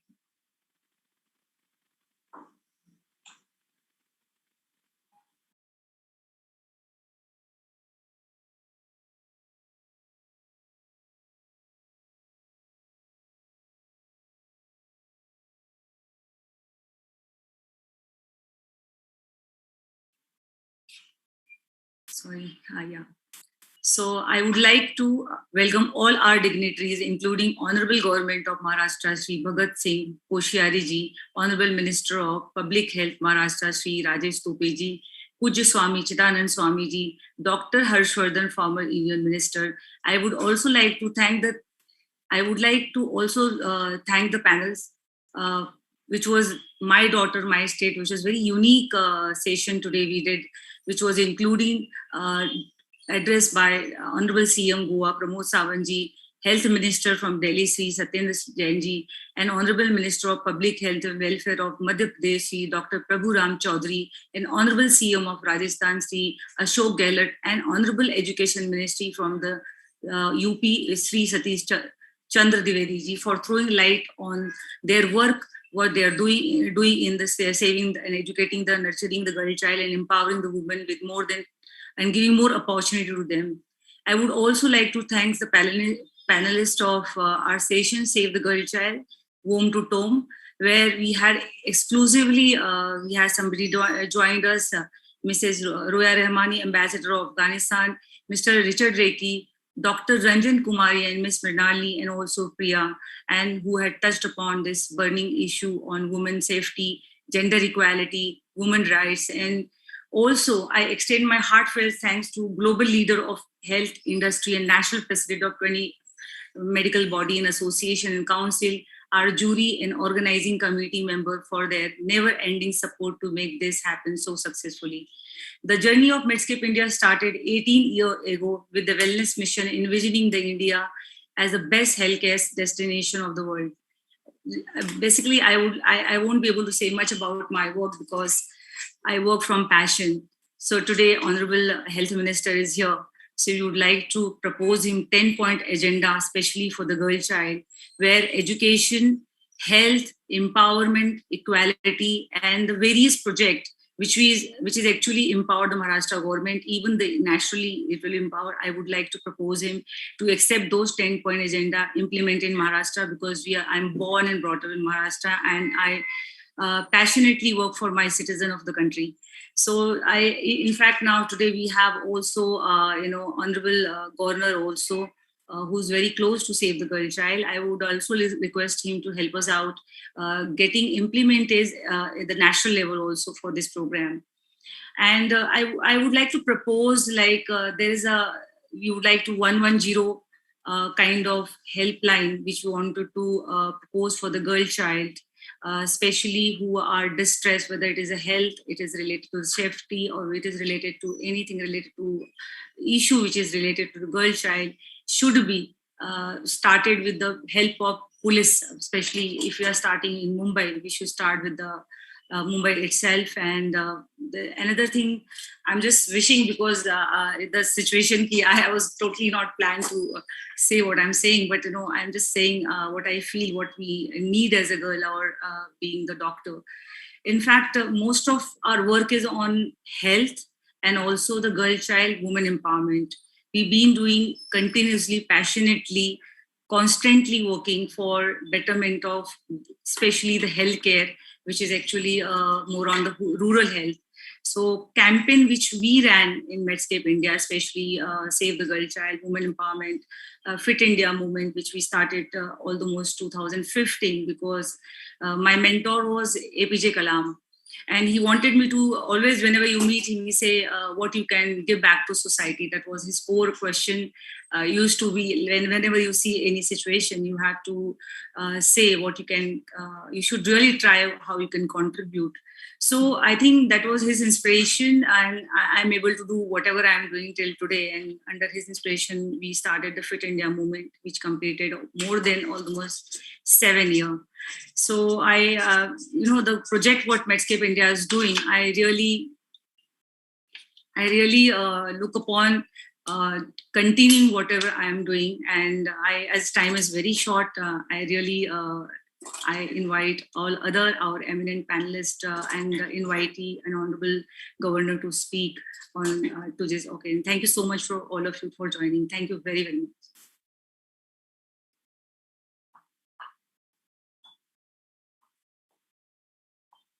So Thank you so much, Dr. Sunita Dubey. That was wonderful.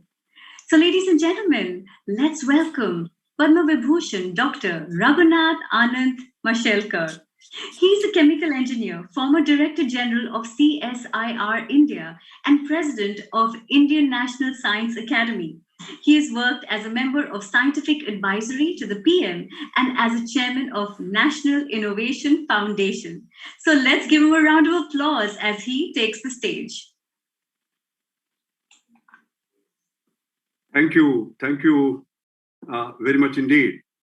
Honorable Governor of Maharashtra, most revered Sri Bhagat Singh Koshari ji, Honorable Minister Sri Rajesh Tope, Pujya Swami Chidananda Saraswati ji, the spirit behind this entire movement, I would call it, Sunita Dubey ji, ladies and gentlemen.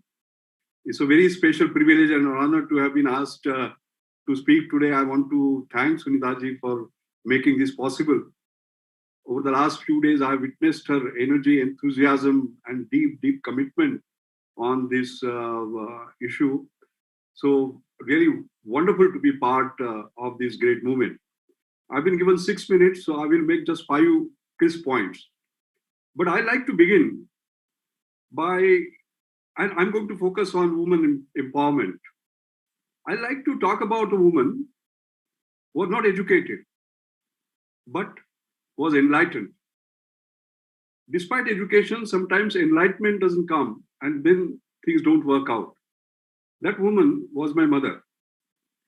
I was born in a very poor family in a village called Mashel. My father died when I was 6. My mother was illiterate. She brought me to Mumbai. She did menial jobs. 2 meals a day was a challenge. There are nights when we are gone hungry. I walked barefoot until I was 12, studied under street lights. But that uneducated lady was one of the most enlightened ones. She set high standards for me. You know, I would get normally 100 out of 100 in mathematics. Sometimes 97, I was happy with 97. She would sit with me and say, where did you lose those 3 marks? Every day she was in search of a job. Once she had gone to Congress House to get a job, stood in the queue, and she was turned down because the minimum educational qualification, which was 3rd standard, she did not have. And while coming back, she said, I've been insulted because I don't have education. I'll make sure that my son has the highest education possible. I don't know what it is going to be. And she kept on insisting as I was going to take up jobs, etc. Became a then PhD. After PhD, she found out there was a postdoctoral. All right. And she kept on pushing me. And I remember she left us on 17 November 2006. And just around 3 months before that, I had got my 25th honorary doctorate out of my 44 honorary doctorates from different universities around the world. She said, now I'm happy. Now I can go. So I think the main central point I want to make is that if you're not educated, if you understand the importance of education, you may be a rural woman, you will make your child, whatever that potential of that child is. What are my 5 quick points? I think the first point I want to make is that I was the president of Indian Science Congress in year 2000. Atalji, or Honorable Prime Minister then had come and inaugurated. And I remember my opening presidential speech which was new Panchasheel for the new millennium. Child-centered education, woman-centered family, human-centered development, knowledge-centered society, and innovation-centered India. And within that woman-centered, so I had talked about importance of role of science and technology in empowering women. And I had also said there, and I quote, that India of 21st century cannot walk on one leg. It has to walk on two legs. That's the first point I want to make, because I'm deeply committed to this. And I'm deeply committed to the fact that women can't be just beneficiary of development, but active participants in development. They can contribute enormously. That's the first point. The second point is the IMF chief, Christine Lagarde, has stated that inclusion of more women workers in India could expand its GDP by 27%. But she also said at the same time, in comparison to US, which can just expand it by 5%, and Japan by 9%. So importance of women empowerment and their participation in development becomes very clear. I'm sorry that the Global Gap, Gender Gap report of 2021 by World Economic Forum actually shows that the gender gap has increased in India, 3% drop. And also the professional engagement in technological jobs has also gone down by 29%. And also 8.9% in India, the companies, they have top female managers. And my experience is very different. I've been on different boards, Reliance, Tata Motors, Hindustan Unilever, and so on. And I found the women directors, they contribute so much. Their heart is in the right place. They have compassion. So when we talk about business, they are able to see the bigger picture. And so it's not about doing well, but also doing good to society. So that's the second point. We need more of them. The third point I want to make is that, the Aisha report shows that whereas the participation in higher education in India of both a girl child as well as a boy is half, that means 50%, the participation in the workforce is only 18.6% of women. All right. So what happens? I remember I was the Chancellor of Assam University. We had our convocation. There were 21 honors and awards, and each one of them, 21, were taken by girls. What happens to them? I gave a convocation address of SPPU, the Pune University, and I remember 90% of the awards honors were taken by the girl students. So what happens to them later? So we must create opportunity. That's the third point. There are no less. That's the important point. The fourth important point I want to make is that the digital revolution, there is an opportunity, by the way. And the way India is moving, our Honorable Prime Minister has set up this dream of digital India. And if India is digitally empowered, the work function, workplace, changing rapidly, work from home becoming a reality, the chances that women will have will be absolutely enormous, and we have to rethink about our design. And the last point, the fifth point I want to make is that I must applaud our government for having done a number of initiatives. Like, for example, if you look at the panchayats, the Mahila Sabhas in Gram Panchayats, etc. Or if you look at education, our Honorable Prime Minister starting this movement of Beti Bachao, Beti Padhao, the Vigyan Jyoti, Kiran. Entrepreneurship, for example, the Mahila banks and the women entrepreneurship forum, the platform, etc., etc. And therefore, I think in the future, rather than women being job seekers, they can be great graduates. I mean, look at Biocon, Kiran Mazumdar, they should become kind of icons, I mean, the lakhs of people getting jobs and she creating a global sort of footprint. The last point, I mean, part of that, I would say that the new world is going to be very empowered with science, technology, engineering, and mathematics, because it is going to be technological advance. And therefore, the participation of women in STEM, science, technology, engineering, maths, must increase exponentially. And India is not an exception, by the way. These sort of challenges all over the world. And therefore, we have icons. Like, for example, after Nobel Prize, the most important award is Fellowship of Royal Society. You sign in the same book as Newton has signed, and I have had the privilege of doing it. But in 360 years, the first Indian scientist to become a Fellow of Royal Society and signing in that book is Gagandeep Kang. All right, after 360 years, they must become icons. They must become heroes. So these are the brief 5 points I thought I would make for your consideration. I'm convinced that the great waves, I will not call it ripple effect, the great waves that have been created by empowering women with education and empowerment, they will actually create our future generations and create India of our dreams and give it a position in the Committee of Nations, which I'm convinced is right up there. Thank you very much.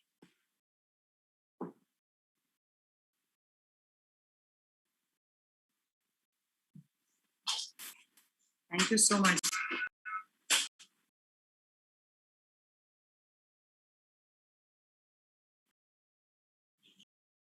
And your message was truly, truly valuable for each and every one of us. Moving on, let's welcome with great gratitude the greatest divine man of India, His Holiness Pujya Swami Chidanand Saraswati Ji. He is the president and spiritual head of the Paramath Niketan Ashram, a spiritual institution based in Rishikesh, India, and founder and spiritual head of the Hindu Jain temple in Pittsburgh. Now I would like to call upon His Holiness Swami Chidanand Saraswati Ji to hear a message from him. Om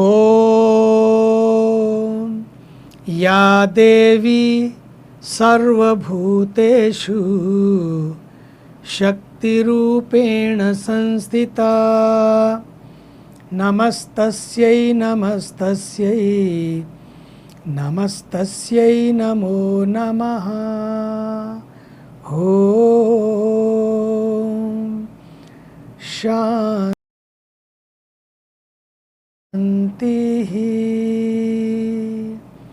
Shanti Shanti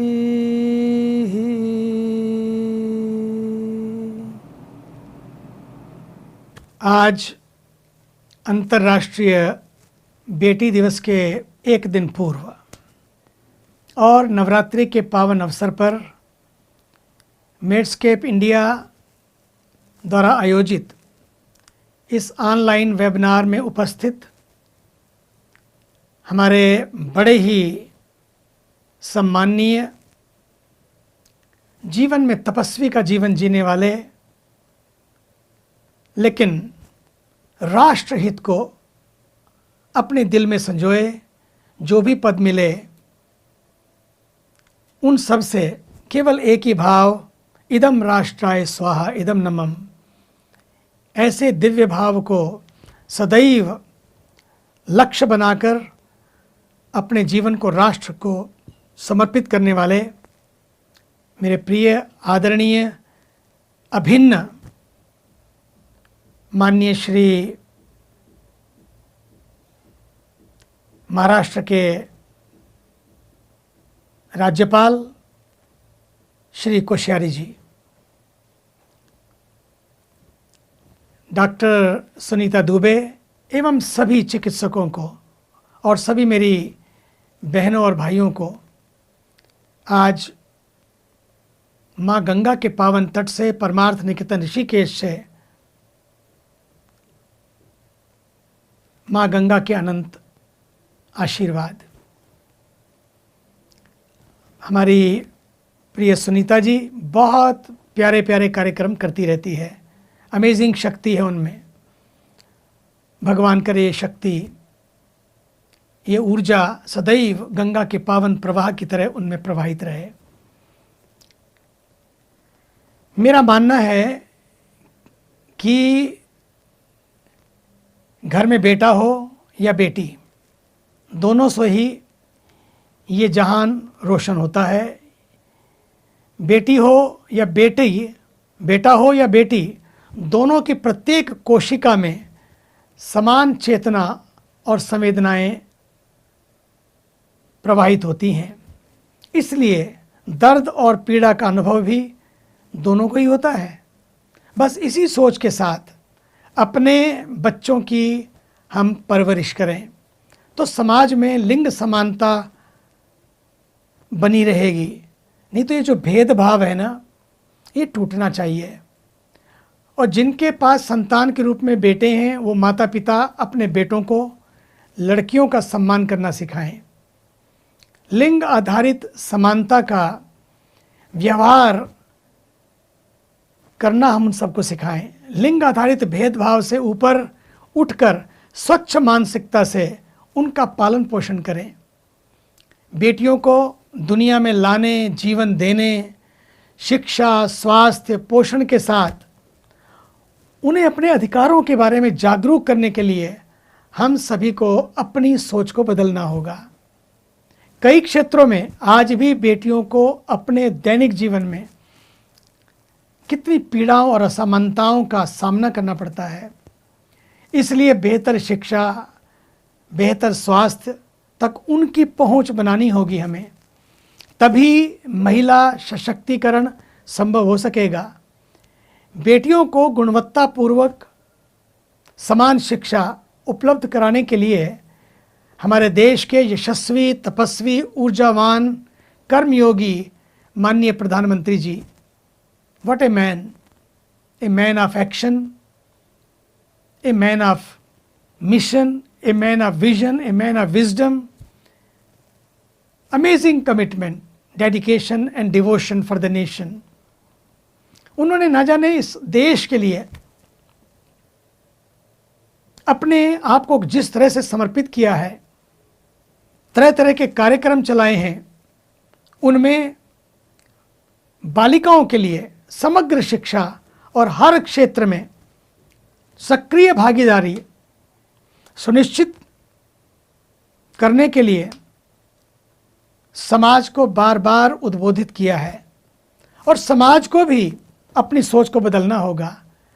सोच बदलना और स्वीकार करने से एक राष्ट्र के रूप में भारतीय समाज में मौजूद जो लैंगिक अंतर बना हुआ है, फिर उसको पाटने में देर नहीं लगेगी। बात जागरण की है। बेटी है तो सच मानिए ये संसार है, नारी है तो ये पूरी सृष्टि है। इसलिए बेटियां परिवार पर बोझ या जिम्मेदारी नहीं है। हम उन्हें शिक्षित करें, उन्हें अवसर प्रदान करें। बेटियों को पहले शिक्षा प्रदान करें, फिर शादी और फिर उसके बाद बच्चों की जिम्मेदारी आए। और साथ ही विवाह में हम लोग जो दहेज देते हैं या लेते हैं, मुझे लगता है कि बहुत बड़ी सामाजिक बुराई है। ये अभिशाप है। इसे हमें बढ़ावा नहीं देना है, इसे रोकना है। क्योंकि काफ़ी हद तक ये मानसिकता बेटियों के भविष्य को खतरे में डाल रही है। मेरे पास बहुत सारी कहानियाँ आती हैं, क्योंकि संत होने के नाते समाज की पीड़ाओं को हम लोग प्रत्यक्ष रूप से सुनते हैं और उसे महसूस करते हैं। हमारी मानसिकता से ये भेदभाव समाप्त हो, ये लेन देन समाप्त हो, तो पक्का मानिए ये दुनिया और खूबसूरत बन जाएगी। आइए आज नवरात्रि के अवसर पर हम संकल्प लें। कन्या पूजन ही नहीं बल्कि कन्या का संरक्षण भी करेंगे। ये बहुत ज़रूरी है। और भारतीय संस्कृति ने देवी के लिए ना जाने कितनी प्यारी प्यारी बातें कही हैं। यत्र नार्यस्तु पूज्यन्ते रमन्ते तत्र देवताः। जहाँ नारी का सम्मान है वहाँ देवों का निवास है, समृद्धि का निवास है। और नारी में बड़ी संभावना है। मैं तो अभी आज एक विश्वविद्यालय के कन्वोकेशन में था, दीक्षांत समारोह में था। मैंने देखा कि जो गोल्ड मेडल लेके लड़कियां आई लड़कों से उनकी संख्या 70% थी। ये अमेजिंग है। और जहाँ जहाँ मुझे जाने का अवसर मिला है, मैंने देखा है लड़कियाँ लड़कों से आगे बढ़ रही हैं, शिक्षा के क्षेत्र में, अन्य क्षेत्रों में भी। उनको केवल अवसर प्रदान कीजिए, दोनों का सम्मान करिए, लेकिन लड़कियों को ये सोचकर कि बिटिया है, बेचारी अपने घर चली जाएगी, ना वो बेचारी है ना वो किस्मत की मारी है। उसका सम्मान करिए, उसको अवसर दीजिए। और यही अवसर प्रदान करने के लिए हमारी डॉक्टर सुनीता दुबे और आज का ये कार्यक्रम, जितने लोग जुड़े हैं सब इसी भाव से जुड़े हैं कि नारी का सम्मान बना रहे, नारी को आगे लाना है, उसे शिक्षा देनी है, उसे पढ़ाना है, आगे बढ़ाना है। इस भाव से आइए हम भी संकल्प करें, तो शक्ति बढ़ेगी, तो भारत आगे बढ़ेगा। भारत माता की जय।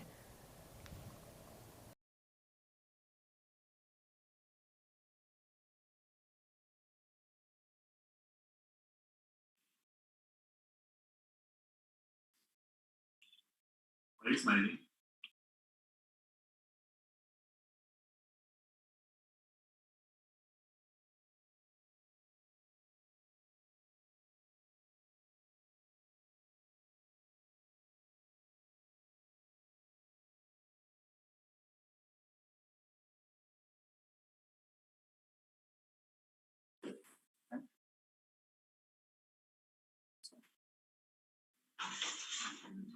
Shukriya Swami ji.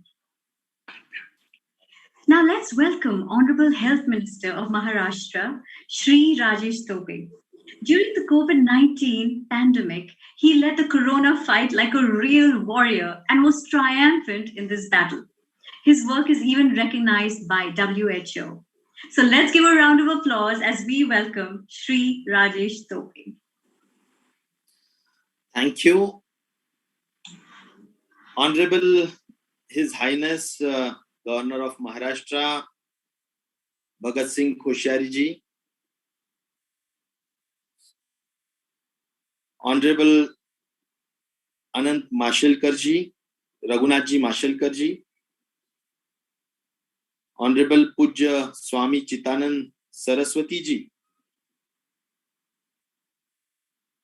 and the founder of Medscape, Sunita Dubey ji, and the entire team, all the dignitaries virtually connected,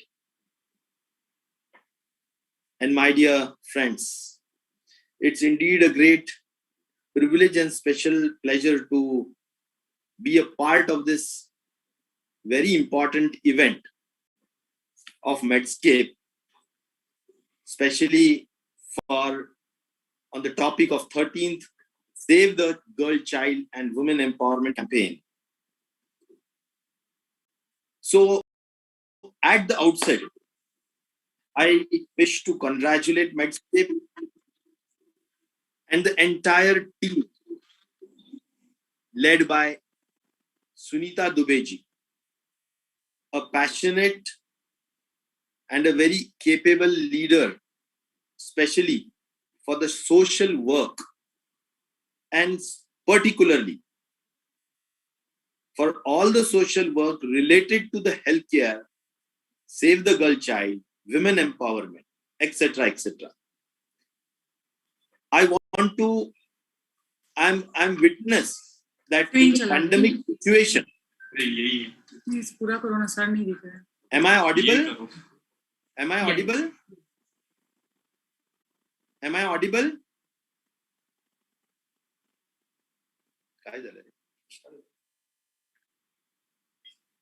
Yes, sir. You are audible, sir. Thank you. Yeah. So at the outset, I really want to congratulate Medscape, and especially I'm witness to the level of help and support which Medscape had given in the pandemic by providing tele-ICU facility for all the remote districts wherein there was dearth of specialist doctors. And so Fit India movement, and lot many different campaign which Medscape has since last 10-15 years has been doing and has been contributing to the society and to the community of our country cannot be really appreciated just by words. This topic is really a very relevant, the need of the hour topic, and lot many deliberations has been done in hours together. I, being the health minister, just wanted to begin with that Honorable Dr. Babasaheb Ambedkar once had mentioned that I measure the progress of community by the degree of progress which women have achieved. So these are the words of Dr. Babasaheb Ambedkar. Means the measure is exclusively on the progress of the women. And so the emphasis should be that because we are having 50% of male population and 50% of women population, so the country will only be developed if the 50% of the women population is treated equally from all aspects, from education, from economic aspect, and from overall development. Because if the women contributes 50% of the population, that means if a country want to progress or develop, then the 50% of the population needs to be also to be developed. And this begins with the Save the Girl Child. I am very proud to mention over here that Government of Maharashtra was the first state to come up with PCPNDT Act, wherein the special emphasis was given to save the girl child.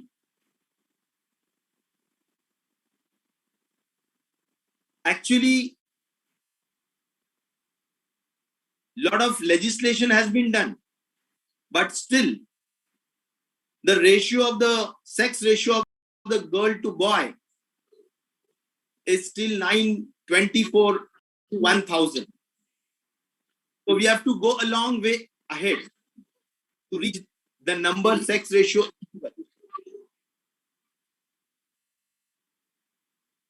I actually appeal to Medscape also that whatever good suggestions if you can suggest to the health department, your all suggestions are welcome, and we will do the needful for the Save the Girl Child,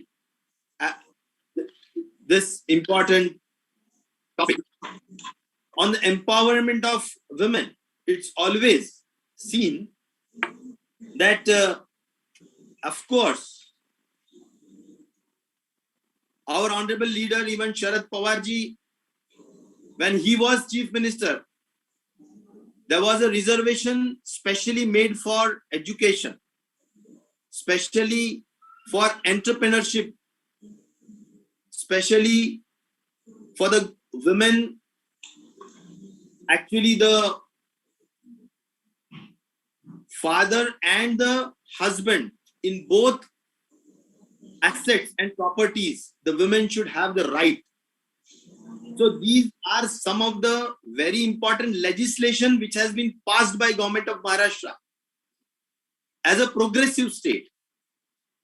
And so we always desired that women should be given equal right from education aspect, from economic aspect, and from overall development.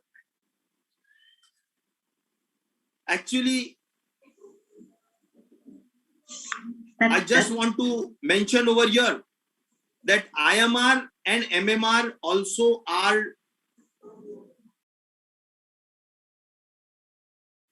in a very good range that IMR is 19 and MMR is also 46. There are a lot of programs which Government of India as well as Government of Maharashtra has come up with. Suman, then Pradhan Mantri Vandana Yojana, Beti Bachao, Beti Padhao scheme,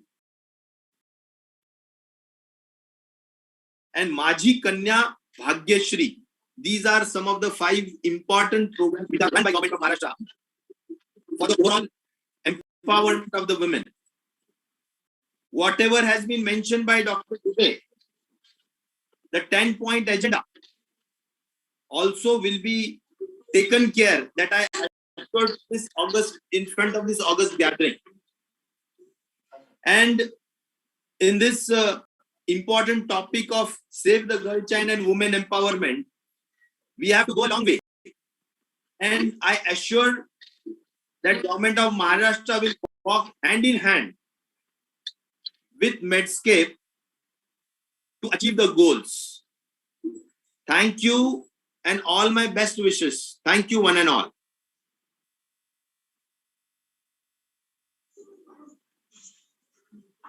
Thank you so much, sir. It was a fantastic word. Thank you so much.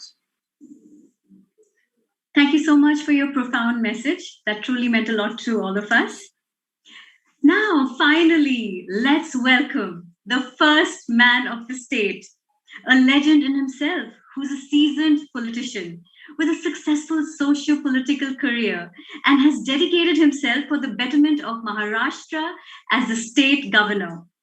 Please put your hands together as we call upon Mr. Bhagat Singh Koshyari.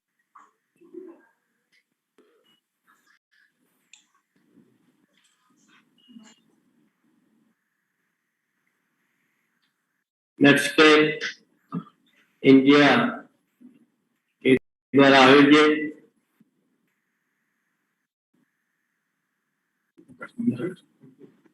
Eco आवाज ठीक कर सकते हैं आप लोग इसको? आपके वहां से आवाज इको हो रही है। मेड्सकेप इंडिया की ओर से आयोजित आज के girl child and open improvement campaign तथा नेशनल अवार्ड्स के इस समारोह में उपस्थित पूज्य स्वामी चिदानंद जी महाराज,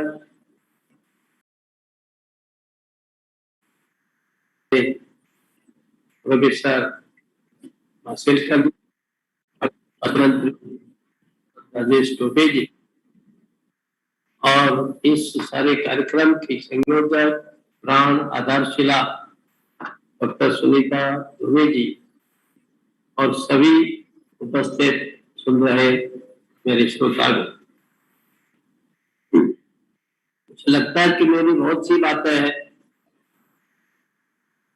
प्रोफेसर मासेलकर जी ने बोल दिए और जो कुछ और हमारे स्वामी चिदानंद जी ने भी बोल दिए, बोलता हूँ, लेकिन तो भी सुनीता जी अच्छा काम कर रहे हैं। इन्होंने मुझसे कहा था she began to speak only in English. मैंने कहा Sunita, if you know Hindi please speak in Hindi. तो हिंदी भी अच्छी बोलती है। असल में ये जो काम है, ये जो सुनीता जी कर रही है, ऐसा काम और लोग भी करें और लोग कर भी रहे हैं। यानी देश के अंदर पिछले कुछ वर्षों से एक नई अवेयरनेस, नई अवेकनिंग आई है, नई जागृति आई है और धीरे धीरे एक इस समय अब मैच्योरिटी की ओर आ रहा है। एकदम जो शुरू में बच्चों को पढ़ाने के लिए, गर्ल चाइल्ड को पढ़ाने के लिए, उसको बचाने के लिए चर्चा चलती थी, चर्चा पहले भी चलती थी कि लड़कों को पढ़ाना चाहिए, आगे बढ़ना चाहिए, ये पिछले 30-40 साल से चर्चा चलने लगी देश के अंदर, लेकिन सौभाग्य से पिछले 7-8 वर्षों में देश के अंदर और प्रदेशों के अंदर स्वयं हमारे जो शासक है उन लोगों ने भी इसमें अनेक कदम उठाए। और विशेष करके मुझे लगता है कि जब हमारे उत्तराखंड में मैं मुख्यमंत्री था, मेरे बाद और मुख्यमंत्री थे, उन लोगों ने बहुत से काम किए इस क्षेत्र में, परंतु मैंने देखा कि जब से प्रधानमंत्री नरेंद्र मोदी जी आए, उन्होंने शासकीय स्तर पर, यानी स्वयंसेवी संस्थाएं पहले से भी बहुत हो रही थी, शासकीय स्तर पर भी कुछ हो रहा था, ऐसा कुछ नहीं हो रहा था। एक मिशन के रूप में जैसे गर्ल चाइल्ड के बारे में, एजुकेशन के बारे में, वुमेन एम्पावरमेंट के बारे में उन्होंने इस प्रकार के अभियान चलाए हैं। और वो अभियान पहले चूंकि कोई स्टेट चलाता है वो स्टेट तक सीमित रहता है, परंतु उन्होंने सारे देश के अंदर इस प्रकार की योजनाएं शुरू की है।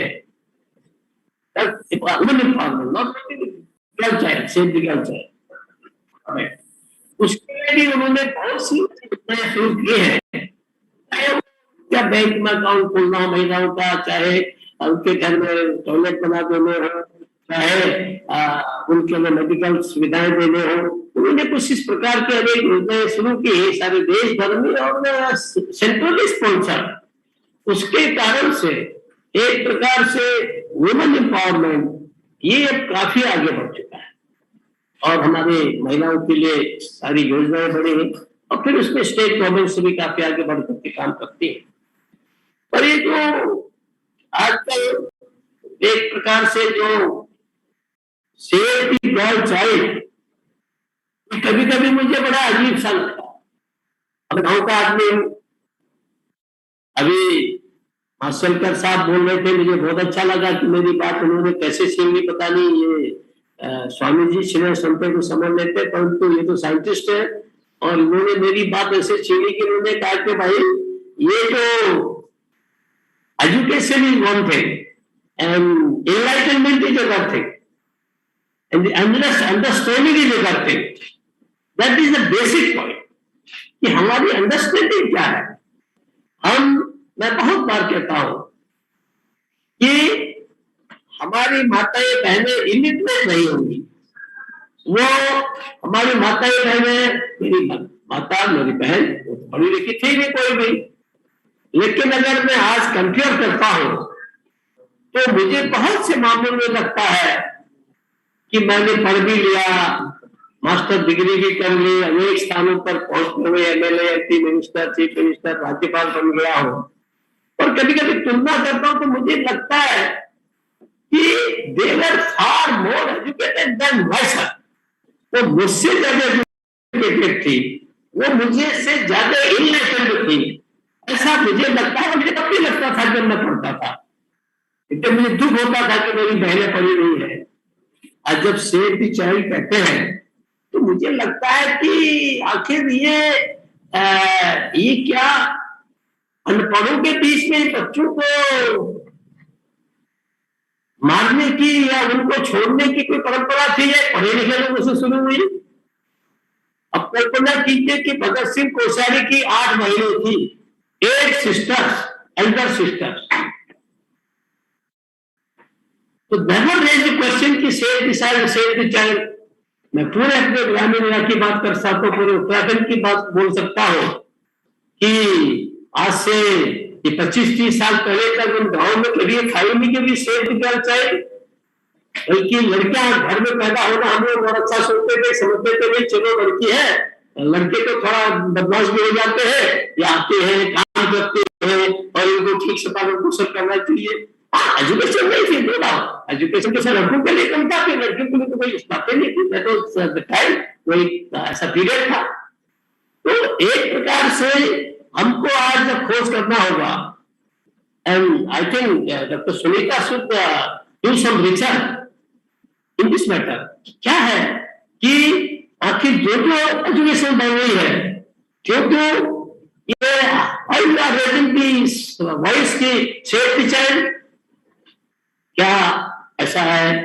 तो इसीलिए हमारा ये जो जेंडर इक्वलिटी वाली बात है, ये अंग्रेजी कुछ शब्द आ जाते हैं, mister Masalkari ji and Mr. probably Rajesh Topage here. Generally, some 40 years back or so, जब नया जवान कुछ होता, एजुकेशन में कुछ होता, तो भाई क्यों हो रहा है? Then people used to say, those our guides, those educationists, those politicians, कि there is generation gap. बात चलता था generation gap.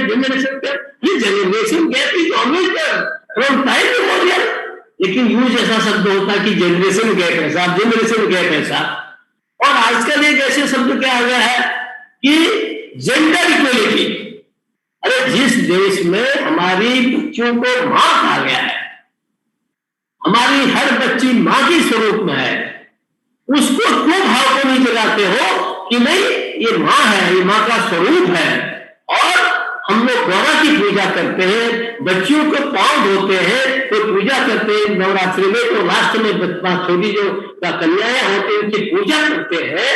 तो इस देश में का जो अच्छा था उसको स्मरण करते हुए यदि इसको आगे बढ़ेंगे तो मैं सोचता हूं कि हम लोग और अच्छा काम कर पाएंगे, क्योंकि हमारी जो फाउंडेशन है उस फाउंडेशन पर हम चीज को खड़ा करेंगे तो इस प्रकार का भेद नहीं आएगा।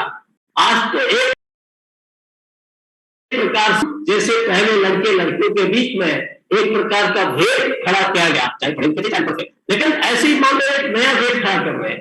हमारा कहना है कि हम अपने भारतीय देश पर चले कि भाई देखो इस देश का नियम है, इस भारत की कल्पना है कि माँ, भारत माँ और जगन माता, ये हमारे लिए तीनों के तीन पूज्य है और हमारी बच्ची ये मातृ स्वरूपा है। ये भाव को अगर हम अपने जो हमारे particularly I think the planners and the educationist, ये डिसाइड मेरा सोचना गलत तो पर मैं ये सोचता हूँ यदि हम इस भाव से चलेंगे तो शायद हमको ये जो इक्वालिटी और ये इसके बाद से बजाय इसके कि नहीं हमारी मातृ स्वरूपा है और हमको इसलिए आगे पढ़ाना है और बच्चे अपने पढ़ाने की सुनीता जी कोई ऐसा अब समस्या ही नहीं है, नो प्रॉब्लम एट ऑल। कारण क्या है, अभी भाषणकर कह रहे थे, स्वामी चिदानंद जी कह रहे थे कि I have attended so many convocation, Swami ji तो भी किसी कन्वोकेशन की बात कह रहे थे और उन कन्वोकेशन में मैं देखता हूँ वो 70% कह रहे थे, मैं चाहता हूं कि 90% vote matric star on the girl students, वो खेल में हो चाहे पढ़ाई में हो, वो इतना आगे है। तो इसीलिए हम इस चीज को जागृत करें कि देखो हमारी लड़कियां कितने बढ़ रही हैं, कितने आगे बढ़ रही हैं। मैं जब यहाँ आया था तुरंत मैंने हमारे सेक्रेटरी ने वहाँ आदिवासी क्षेत्र में गंगा की ट्राइबल की सेक्रेटरी थी, प्रोग्राम स्पोर्ट्स का कराया था। And when she introduced 3 girls, and they were hardly 21 or 20, and they all had climbed Everest. अब बताएं उन्होंने माउंट एवरेस्ट को क्लाइंब किया। इतनी सुदूर आगे ट्राइबल एरिया की लड़कियां बालिकाएं, तो उनको आगे लाओ कि देखो हमारे लड़के कितने आगे हैं। हम जो पॉजिटिव हमारे यहाँ की चीजें हैं उन पॉजिटिव, ठीक है जो नेगेटिव चीजें उनको दूर करना चाहिए, उनको खत्म करना चाहिए, लेकिन जो पॉजिटिव चीजें हैं why not to bring to light to them to such thing, उस चीजों को हम आगे लाएंगे। आपके प्रयास से चूंकि आप प्रयास में लगे ऐसे और भी ऑर्गेनाइजेशन लगे हैं, मैं आपके प्रयासों की बहुत सराहना करता हूँ। तो वो जो हमारे पॉजिटिव चीजें हैं उनको अगर हम आगे लाएंगे तो मुझे लगता है कि उसके माध्यम से आगे काम बढ़ेगा। मैं बोलना बाजी पर बात बता देता हूँ। मैं जब मुख्यमंत्री बना तो पुलिस की भर्ती होने के बाद तो मैंने कहा कि मैं यूपी से आया था, यूपी में तब तक केवल मेल पुलिस होती थी, फीमेल पुलिस थी ही नहीं, चीज होगी बट 21 ईयर्स बैक की बात बहुत ज्यादा पुरानी नहीं है। तो मैंने कहा कि नहीं भाई 30% इसमें महिलाओं को दो। अधिकारी बड़े गड़बड़ाए, बोले अरे सर 30% को 10% देते हैं, पहाड़ प्रवृत्ति में महिलाओं की और वहां पर महिलाओं के अपराध होते नहीं, फला नहीं होते, मतलब होते या नहीं होते, इसको देना चाहिए। हमने दिया, चालू हो गया। तो सब जगह सारे देश में जहां देखता हूँ ना, वहां महिला पुरुष है, महिला दरोगा है, महिला आईपीएस तो है ही है। ऐसे ही उत्तर प्रदेश में कोई नायब तहसीलदार महिला होती नहीं थी, पीसीएस अफसर महिला होती थी, आईएएस अफसर महिला होती थी। जो बेसिक जगह जहाँ तहसीलदार है, नायब तहसीलदार होते नहीं थे। तो मैंने कहा भाई इनकी मैंने भर्ती शुरू कराई। तो मैंने कहा भैया 30% महिला होनी चाहिए, लेडीज होनी चाहिए, लड़कियां होनी चाहिए। तो ये every one of us have to start it from ourselves। हम जहां पर भी वहां से जो सुधारात्मक कार्य है उन अगर कार्यों को हम करेंगे तो मुझे लगता है, क्योंकि प्रदेश सरकार है और विशेष करके केंद्र सरकार तो हमारे बच्चों के, हमारे लड़कों के उत्थान के लिए बहुत अधिक काम कर रही है। और हम जो समाज सेवा के माध्यम से, जो एनजीओ के माध्यम से इस प्रकार के हम लोग काम कर रहे हैं, अगर हम इस पॉजिटिव वे में चलेंगे तो मुझे लगता है कि एक होता है ना समय चक्र, काल चक्र, साइकिल ऑफ द टाइम, बदलता रहता है। साइकिल नीचे ऊपर जाती है ना, ऐसे काल चक्र भी जाता है। अब जो काल चक्र आ रहा है, जो समय चक्र आ रहा है, वो समय चक्र ऐसा आ रहा है कि अब अगले 50 साल में ही सारी महिलाएं करेंगी। मैं भविष्यवक्ता नहीं, स्वामी जी मेरे से ज्यादा संत है, जाता है, ज्यादा जानते हैं। परंतु एक समाज में एक अध्ययन करने के नाते मैं कह सकता हूँ कि हमारी महिलाएं आगे होंगी। परंतु जहां कहीं भी अभी छेद है, कुछ कमियां हैं, there are holes in our set, तो हमको उनका जल्दी से जल्दी भरना चाहिए, उनको पूरा करना चाहिए। और बाकी एक भी कमी है, अगर कहीं पर आज भी not uneducated, not illiterate, but the educated ones, तब यदि वो भी इस प्रकार का जवाब रखते हैं, उसके लिए थोड़ा और प्रयास करना चाहिए। और जो हमारा भारतीय चिंतन है उस हिसाब से चलेंगे कि भाई तुम हर साल नवरात्रि मनाते हो, देश भर में नवरात्रि मनाई जाती है, स्वामी जी बोल रहे थे। तो उस नवरात्रि में हम केवल और केवल माँ दुर्गा की पूजा करते हैं। अगर माँ दुर्गा की पूजा करते हैं, अष्टमी अष्ट देवियों को मनाते हैं, तो ये केवल कागजों में नहीं हो, केवल मंदिर में पूजा करने के लिए नहीं हो। ये अष्ट देवियां किसी मूर्ति में नहीं, ये अष्ट देवियां हमारी हर माता में, हर बहन में, हर बच्ची में है। ये भाव अगर हमने जागृत किया तो मैं सोचता हूँ कि हमारा जो लक्ष्य है वो और भी जल्दी प्राप्त होगा और ये जो समस्या है इस समस्या का समाधान होगा। आपने सुंदर प्रयास किया और आपने अब इतने विद्वान लोग आपने बुला रखे, उनके सामने में कुछ ज्यादा बोल गया, लेकिन मुझे लगता है कि हम इस पॉजिटिव वे से आगे चलेंगे और इस विश्वास के साथ कि वास्तव में एक समय आ गया है जब हमारी माताएं बहनें आगे को बढ़ेंगी। चिंता तो माताएं बेटे की हमेशा करती रही, लेकिन क्योंकि ये बहनें अगले 20-25 साल में ये गर्ल्स बहुत आगे बढ़ जाएंगी, तो अभी से इनको सिखाना भी पड़ेगा। तुम अगर बहुत आगे बढ़ जाओगी तो अपने भाइयों का भी ख्याल करना ना, तो ये थोड़ा एंटी क्लॉक भी कुछ आगे चलना पड़ेगा, ये भी सोचना पड़ेगा। Think of the future. Sunita, ये आगे आपके इसके प्रयासों से, आप जैसे सब हमारे सामाजिक कार्यकर्ताओं के प्रयासों से बहुत जागरूकता आ गया, बहुत अवेयरनेस आ गया। हाँ, फिर भी कमी है, उसको दूर करने के लिए इतने सारे प्रयास किए जा रहे हैं गवर्नमेंट की ओर से, केंद्र प्रदेशों की ओर से। हम सब उसमें और अच्छा कर पाए, उस सफलता के लिए इस प्रकार के आप आयोजन कर रहे हैं और लोग भी कर रहे हैं, वो होते रहे, ये मेरी शुभकामना है। आप अपने मिशन में सफल हो, ये मेरी शुभकामना। बहुत बहुत धन्यवाद।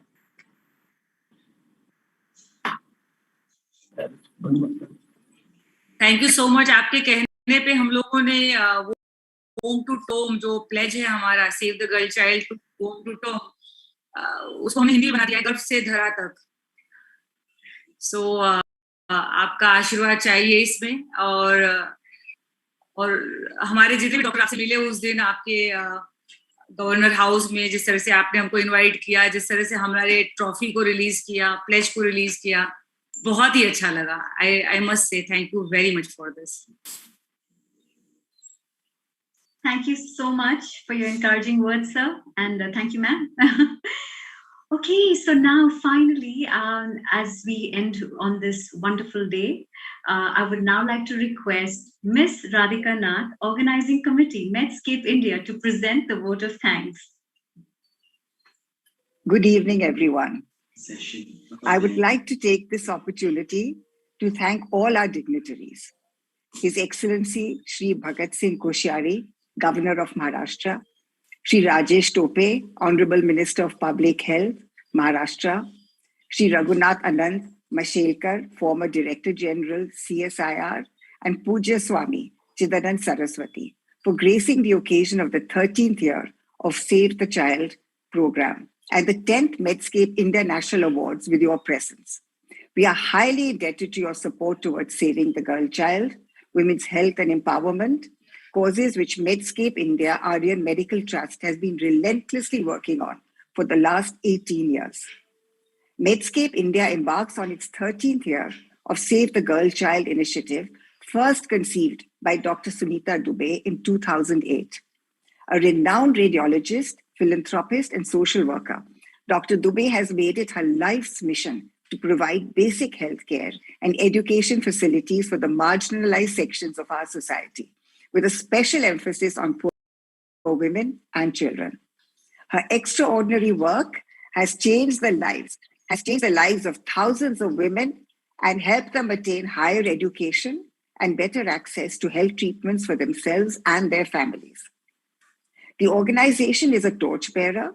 It works on interventions aimed at saving the girl child by preventing female feticide, seeks to educate and nurture underprivileged girl children, organizes healthcare camps and programs looking to further women empowerment. In addition, Medscape India seeks to showcase and honor all those who have stood up for the cause of saving the girl child, women's health, and women's rights from across the world with the Medscape India National Awards, which we are all about to witness right now. Thank you, everyone, once again. Namaskar. Radhika ji, so thank you so much. Fantastic, fantastic. You're always a blessing in our life. Thank you so much. It's been wonderful work. It's an honor to be here. Thank you. Thank you so much.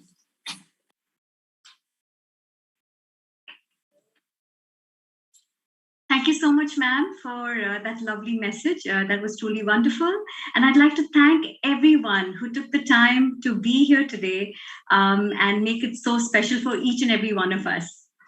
So now we'd like to proceed towards the most awaited session, the awards ceremony session. Medscape India national awards की ये शाम जो आगे बढ़ रही है music और सुर और ताल के साथ, जी हाँ, ये शाम अधूरी है इनके बिना, क्योंकि ये है India's one of the finest music directors and music composers. मैं बात कर रही हूँ जिनके बिना ये शाम अधूरी है, म्यूजिक की दुनिया अधूरी है, इंडियाज फाइनेस्ट म्यूजिक कंपोजर्स। जी हाँ, जो आपने गाना सुना है चिट्ठियाँ कलाइयाँ वे, या फिर आपने गाना सुना है बेबी डॉल। हमारे हिंदुस्तान की बात कहूँ या कहूँ हमारे इस परिवार में मेड्सकेप इंडिया की बात करूँ, हमेशा से ही इनका एक खास कंट्रीब्यूशन रहा है। We would like to say big thank you to them. चलो शुरू करते हैं म्यूजिकल की ये जर्नी जो है, जो शुरू होने वाली है with none other than Meet brothers. Please put your hands together and welcome Meet brothers on screen. How you doing? All set to rock and roll with the Meet Bros. And Khushbu Grewal, Sat Shri Akal. And Harmeet here. Hope you're ready to rock and roll.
मैं कन्ना विच पावा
टॉकनी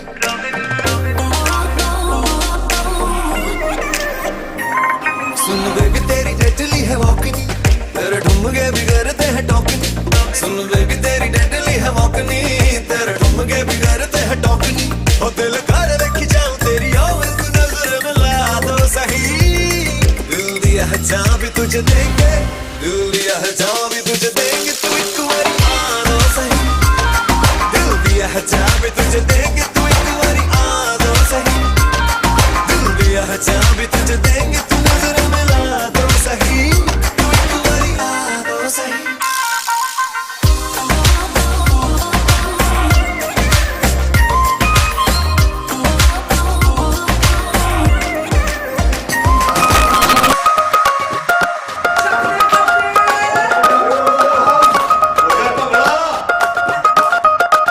Just bounce.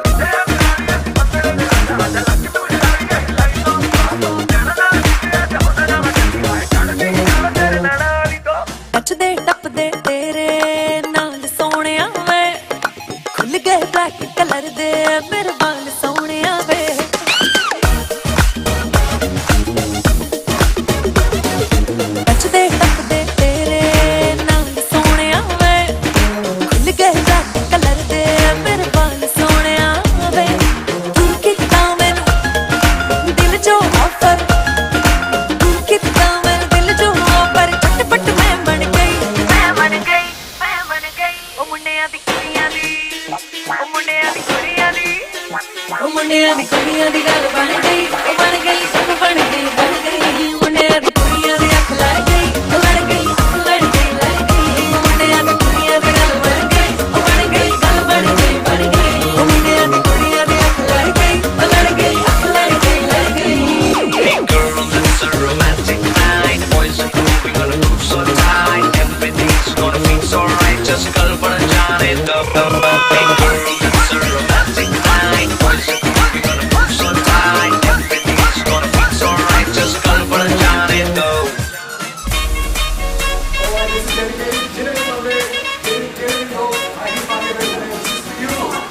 एक एक ठुमके पे 100 गाड़ियां हिले जब luck तेरा हिलती है वाड़ियां एक एक ठुमके पे 100 गाड़ियां हिले जब लक तेरा हिलती है वाड़ियां एक एक ठुमके पे 100 गाड़ियां हिले जब लक तेरा हिलती है वाड़ियां 24 घंटे मुंडे रहंदे मेरे अगे पिछे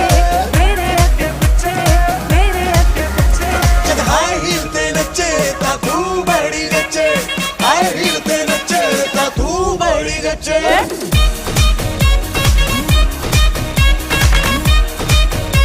जद हाई हील ते नचे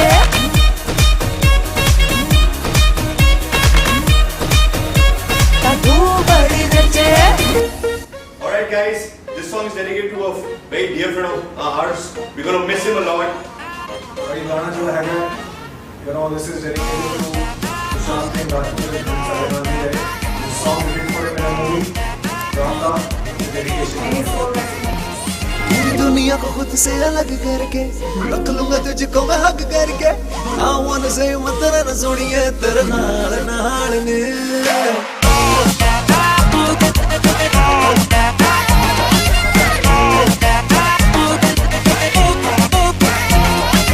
दुनिया को खुद से अलग करके रख लूंगा तुझको मैं हक करके I wanna say मत ना सुनिए तेरे नाल नाल नी घर वाली बातें सब करके मारो बेटा तुझको मैं लव करके I wanna say मत ना सुनिए तेरे नाल नाल नी क्यों मैं तेरा बॉयफ्रेंड मैं तेरा बॉयफ्रेंड तू मेरी गर्लफ्रेंड ओ मैनू कहंदी ना ना ना ना मैं तेरा बॉयफ्रेंड तू मेरी गर्लफ्रेंड ओ मैनू कहंदी ना ना ना ना रुक ते जा मेरी गल तो सुन ले ओ मैनू कहंदी ना ना ना मैं तेरा बॉयफ्रेंड तू मेरी गर्लफ्रेंड ओ मैनू कहंदी ना ना ना रुक ते जा मेरी गल तो सुन ले ओ मैनू कहंदी ना ना ना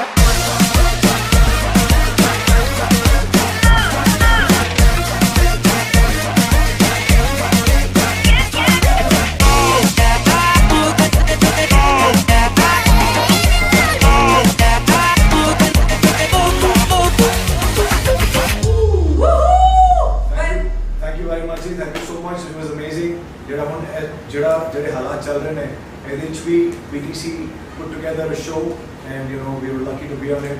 So we are really, really happy to come here and perform for you all. Thank you. The सारे लोगों को दरख्वास्त है जिनके घर बैठ के हम देख रहे हैं कि जितने भी रहो safe रहो, सुरक्षित रहो, अपना ख्याल रखो, and health is the most valuable thing. And this show was very, very special to us because ये पहला साडा virtual digital show है. ते सानू feeling आ रही थी कि तुसी साडे सामने बैठे हुए हो, and we really enjoyed performing here. Thank you so much. And PTC ने prove करता है that माने जो मर्जी हो जाए, the show must go on. So thank you PTC. Cheers to PTC.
Thank you so much. Thank you, Dr. Harshvardhan. Your words really means a lot to us. Thanks a zillion. Ladies and gentlemen, so let's begin the world's one and only 10th Medscape India National Awards, and the awards that begins with one more super legendary humanly or divinely human personality who defined, designed and presented the world with altogether different level of health. He made changes in millions of worldwide people in the field of spiritual life. So let's welcome the founder of Art of Living Foundation. You know what, ladies and gentlemen, मैं इस दुनिया में अगर एक रोशनी देख रही हूँ, एक spiritual light देख रही हूँ, that is because of him. Truly, जिनकी वजह से मेरी जिंदगी में काफ़ी बदलाव आया है and करोड़ों की जिंदगी में काफ़ी बदलाव आया है. Please put your hands together and welcome the one and only Padma Vibhushan, the Yog Guru man of India, Shri Shri Ravi Shankar ji.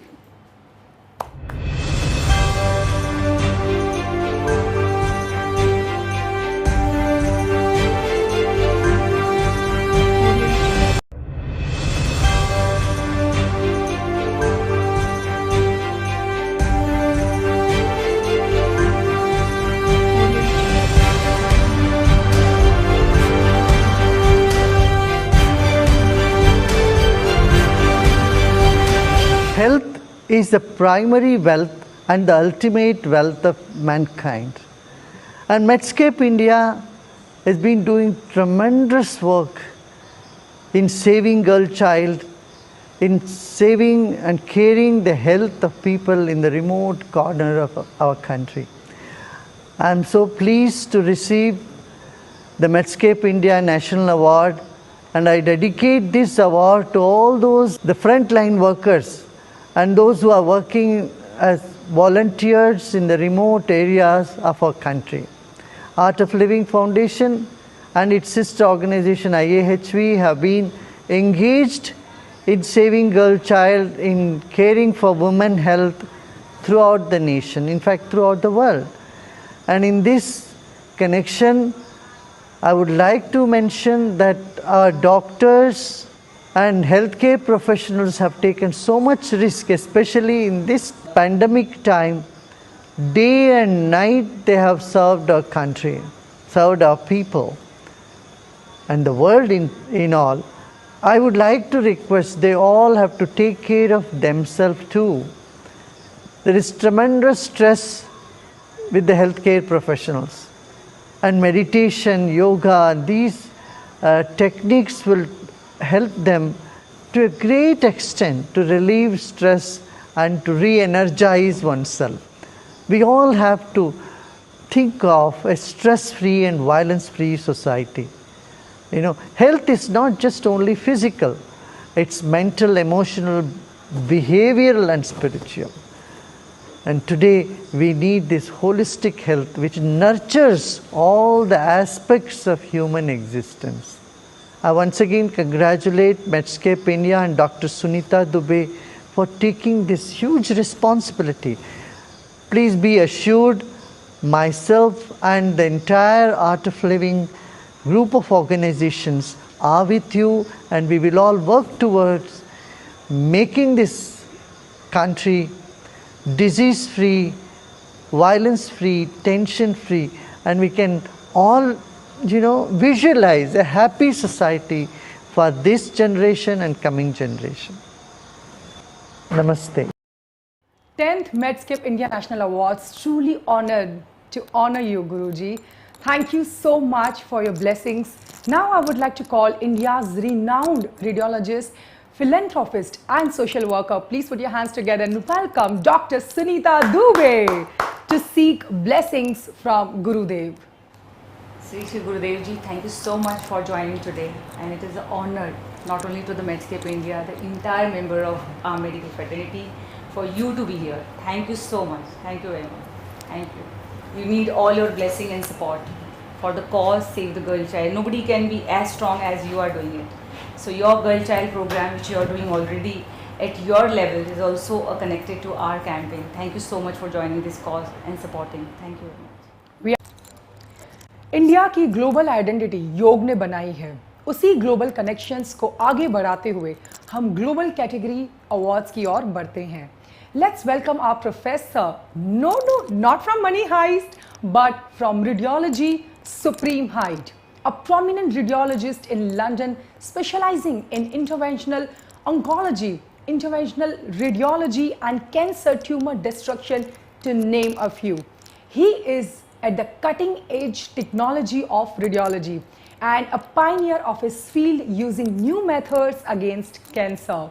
He has been recognized for his global leadership skills and has received many awards and honors throughout his career, including the honorary fellowship of 12 national radiology societies, as well as recognition by the award of fellowship of the Academy of Medical Sciences.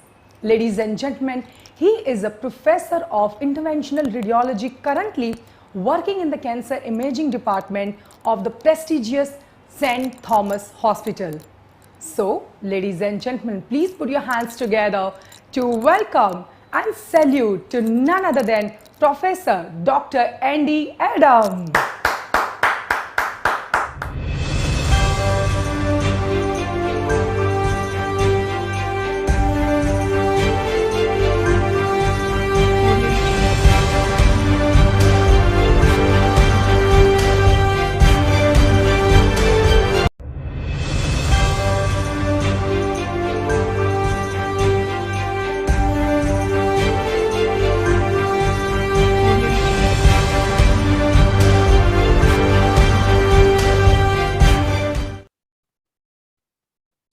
Good evening. I would like to thank Dr. Sunita Dubey and Medscape India for this prestigious award. And I take this opportunity to commend Dr. Dubey on her fantastic philanthropic work.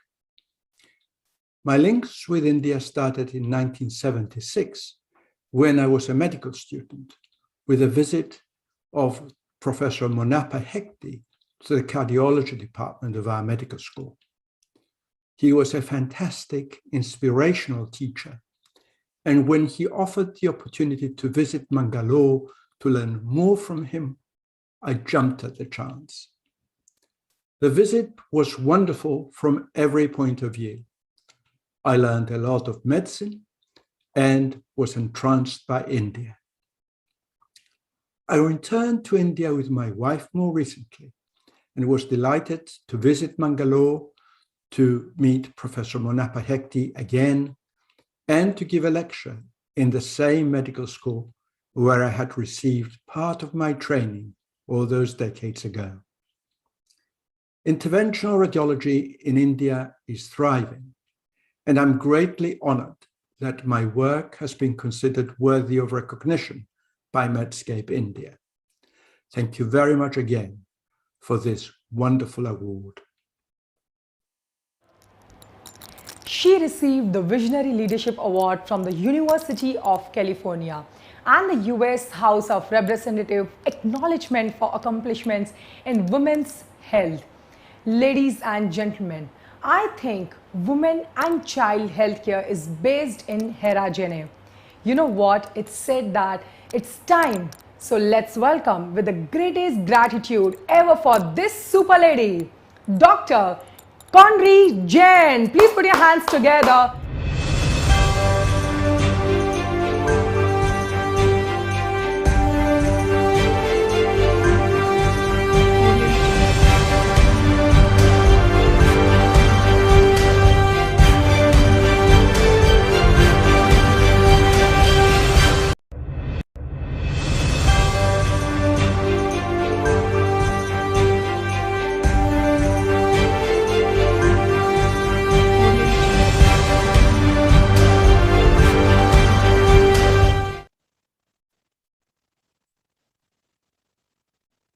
I am honored to accept this award from Medscape India.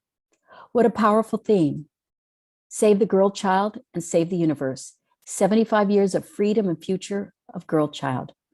I personally pledge to do everything in my power to save the girl child from womb to tomb.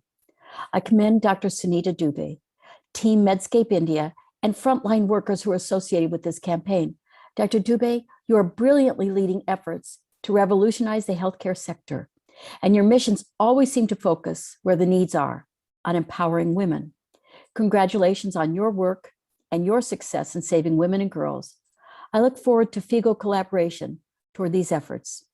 Women must always have choice in reproductive freedom, but that choice must never yield to societal pressures that value one gender over another. Again, my sincerest thank you.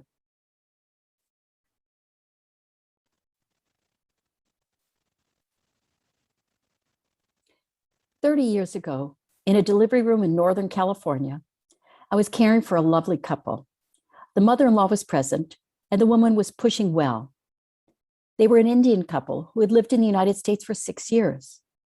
The mother-in-law had come from India about 6 months into the pregnancy. It was a joyous birth, the husband and wife delightedly holding their new baby girl. The nurse wrapped the baby in blankets, and after mom and dad had held her for a while, I started the mother's exam and placental delivery. The nurse placed the baby in a bassinet and began assisting me. After a few moments, the nurse went over to the baby because the mother-in-law was at the baby's side. The mother-in-law was in the process of smothering that infant, preventing this new baby from breathing. The nurse quickly grabbed the baby and escorted the husband's mother from the room. This was my first and only encounter with infanticide. I was aware of selection for boys in China. I'd heard about limits of ultrasound interpretation in India. We certainly had seen a number of babies being adopted, little girls being adopted, and not boys in the United States from other countries. But culturally, it was not even anything I'd encountered. A very dear colleague, Dr. Daksha Shah, who was born in India, married in India, but moved to California and raised her children in the United States, explained to our OBGYN department about the pressures to have boys in India. She explained that infanticide was active and a real problem, but just one that we had not experienced. It was not until I came to India for my first visit at a FOGSI meeting that I had even heard the term girl child. That phrase was foreign to my ears. I had never distinguished between one gender or the next. I'd never experienced a need for one to be saved. We certainly would have somebody excited that they'd had a boy or excited that they were having a girl, but never had I seen any type of sexual selection in the United States. What a sheltered life I'd lived. China and India together account for about 90 to 95% of the estimated 1.2 million to 1.5 million missing female births annually, worldwide, due to gender-based sexual selection. The estimates are that 1 in 9 deaths of females below the age of 5 might be attributed to postnatal sexual selection. 1 in 9 deaths. What a loss. I want to thank you for inviting me to be part of this ceremony. Medscape India, the work you're doing is really incredible. It's changes lives not only in India, but around the globe. It's the awareness that's so critical. And I'm really very honored to be here. As president-elect of the International Federation of Gynecology and Obstetrics, I am committed to the empowerment of women. I know that it is only once our cultures accept the importance of all women in our homes, in education, in our businesses, and throughout our countries, that we will place the appropriate emphasis on survive and thrive. Infanticide is only the earliest example of violence against women. So stopping infanticide is the first of many, many steps needed to prevent violence against women. Violence is experienced by young girls who are pressured in a schoolyard. It is experienced whenever there is acceptance of child brides. Violence is experienced behind walls when a man bullies a woman and sets an example for the next generation. Just think of what his son is learning when he sees a husband or father abusing a woman. I commend you for the efforts you make to show the value of girls and women. The pressure is on all of us to raise our sons to show that level of respect to their sisters, their neighbors, their mothers, to every single woman they encounter, from the most simple woman carrying a grocery or cleaning a floor. It is a respect for one another that carries throughout our culture. I commend you and say thank you very much for inviting me to be here. I commit to save the girl child from womb to tomb. I do believe that reproductive health and reproductive choice are absolutely critical. We know that is where we stand as FIGO and in terms of what is best for well women healthcare and for women's health around the globe. But reproductive choice means that a woman knows what is right for her body and for her circumstances. And it cannot be something that is reflective of a gender selection. That's not the choice that we're ever talking about. So I commend Medscape India for the work that you're doing. Thank you so very much. Our journey of 10th Medscape India National Awards now again reaches to Indo-USA Connection. Mumbai-based Indian dental degree holder reached New York. After the initial struggle, changed the entire face of dentistry sector, became 156th president of American Dental Association, a man who says, dentistry flows in my blood. Professor in American College, taught how to be and how to create many dental heroes. The strong follower of Rashtrapita Mahatma Gandhi ji. Let's welcome the men of the mission. हम आपके दांतों के साथ भी हैं और आपके दांतों के बाद भी. Kind of super duper classic dental man. 10 Medscape India National Award, Excellence in Dentistry, Global Category. The award goes to dentistry की इन अनोखी Indo-USA की कहानी में. The award that goes to Dr. Chad P. Gahani.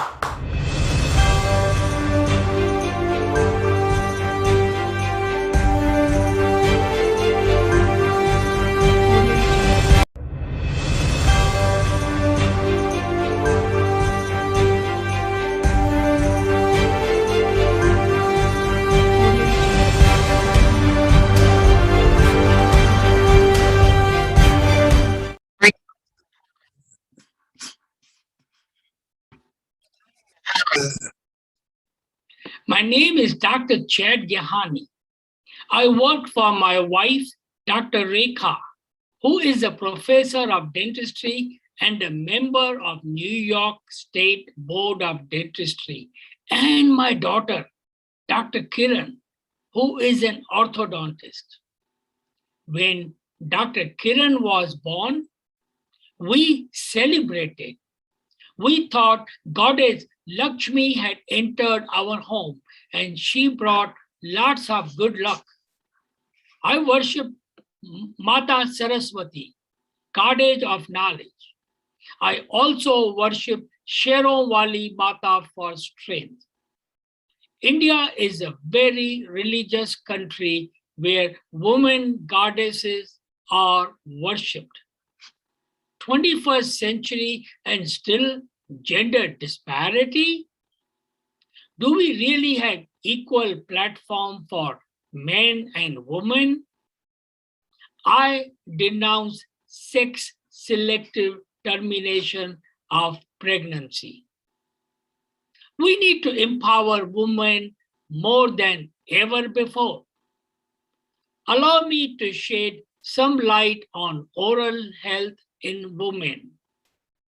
Changing hormone levels at different stages of women's life can affect oral health. When hormone levels change, gums can get irritated, swollen, and start bleeding. Other stages that may affect oral health include at the time of puberty, taking HPV vaccine at the age of 9 can prevent cervical and oral cancer. With birth control medication, pregnancy, health issues like diabetes and osteoporosis, menopause can lead to bone loss and periodontitis, also known as loose teeth. Postmenopausal women are at risk for osteoporosis, a disease that can cause brittle bones and has major impact on jawbone supporting the teeth. Good oral hygiene, brushing, flossing, or regular visits to dentists can avoid a lot of oral health issues in women, especially gingivitis, leading to bad smell from the mouth. Oral health is an essential service to the public. Good general health begins with good oral health. Thank you.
Excellence in Social Contribution Global category goes to Mr. Brett Lee.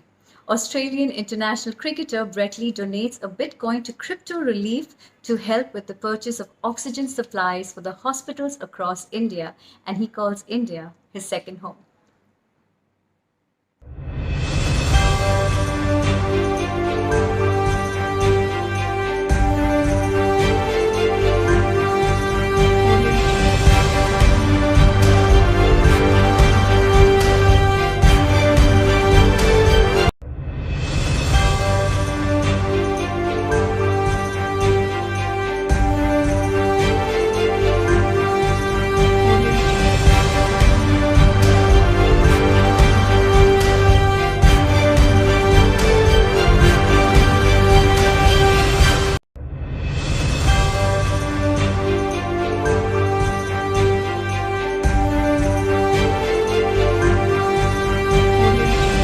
everyone, it's Brett Lee here. I just want to say firstly, thank you.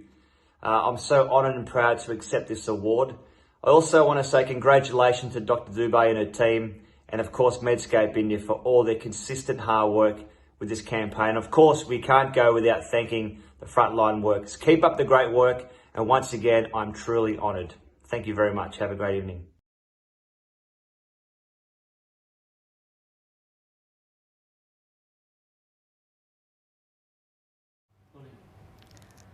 Congratulations. Thank you so much, Dr. Gehani.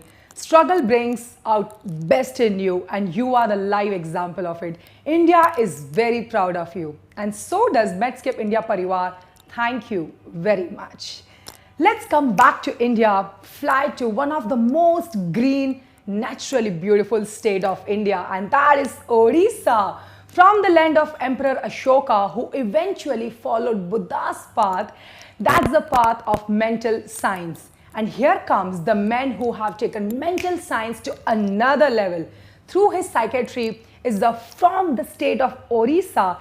His exceptional work in the field of psychiatry has transformed the language of psychiatry in the region of Odisha so much that Honorable Chief Minister of Odisha has acknowledged his work and achievements.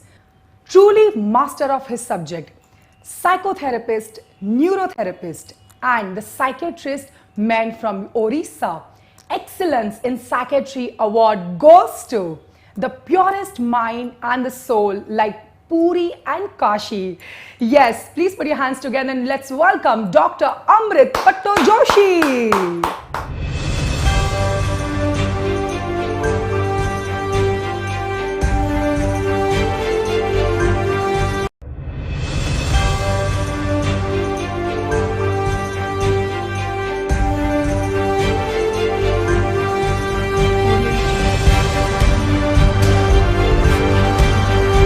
Good evening. First of all, I would like to thank Dr. Sunita Dubey and Team Medscape India for giving me this prestigious award.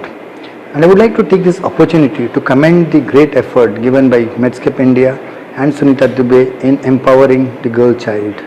I am a psychiatrist, and it was the first time a psychiatrist has been rewarded with this.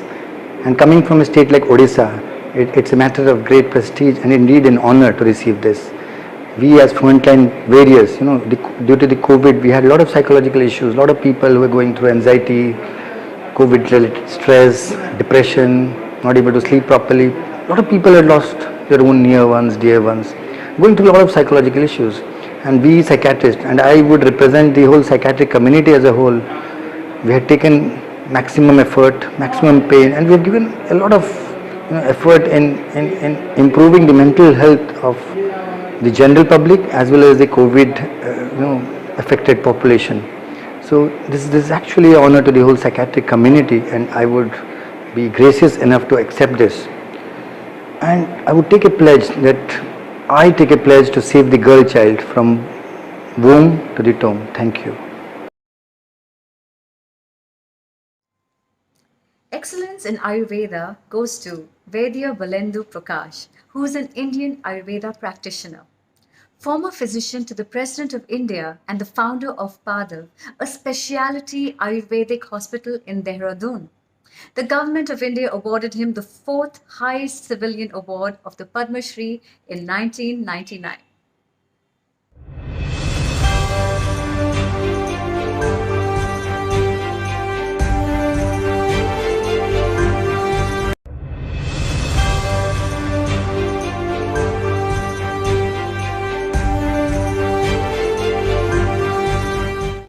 Namaskar, this is Vaidya Balendu Prakash. At the onset, I first of all give my consent to accept the 10th Medscape Indian National Award in the category of Excellence in Ayurveda. It's really very pleasing and delighted moment to receive this international award, and I had seen that many luminaries of India and abroad have been awarded this prestigious award. And I would like to thank the organizers jury members, and very especially to Dr. Sunita Dubey, the founder chairperson of Medscape India, for selecting me for this year award. I am very humble and very grateful to you all. Dr. Sunita Dubey had been doing a pioneer work by establishing this non-profitable organization which is aimed for the empowerment of women worldwide. She has many credentials to her credit, and very specifically, she had created a history by structuring the first world national anthem that we are the doctors and we are with you. Hum tumhare saath. So this organization is working towards the empowerment of women. Istri is known as Shakti in Hindu mythology. जहाँ शिव है वहाँ पार्वती है, जहाँ पुरुष है वहाँ स्त्री है, स्त्री शक्ति का प्रतीक है.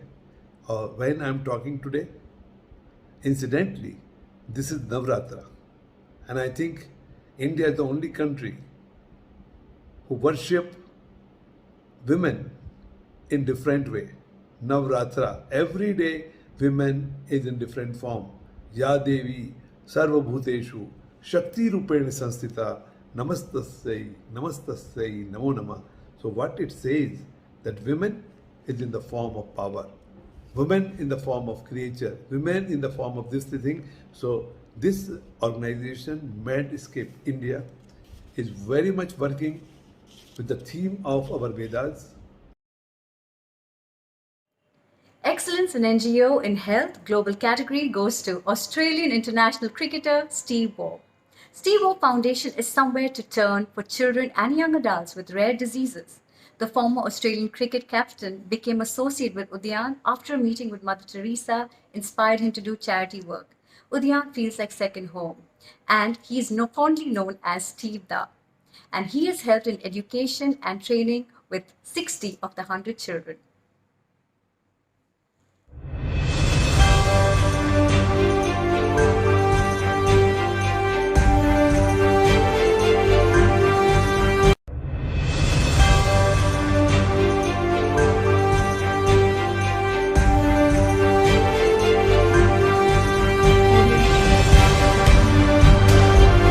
Hi everyone, thank you very much for this award. It's a real honour to receive it from Medscape India for my work with Udayan, which has been over 20 years now.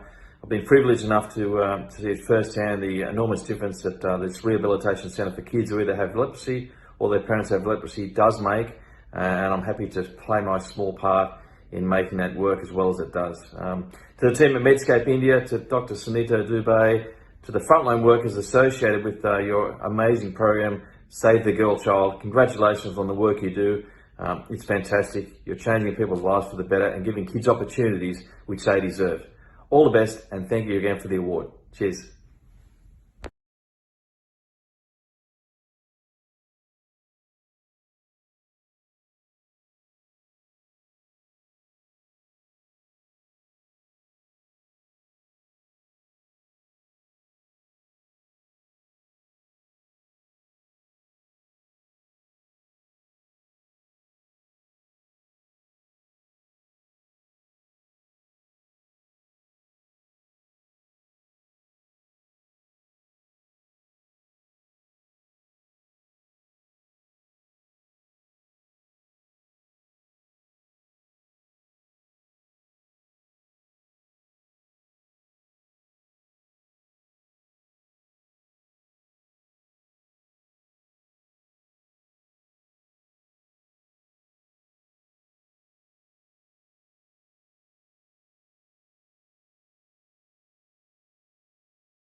Our next performer is Ali Asgar, and I'm sure he's going to all make you have a hearty laugh. Enjoy the next performance.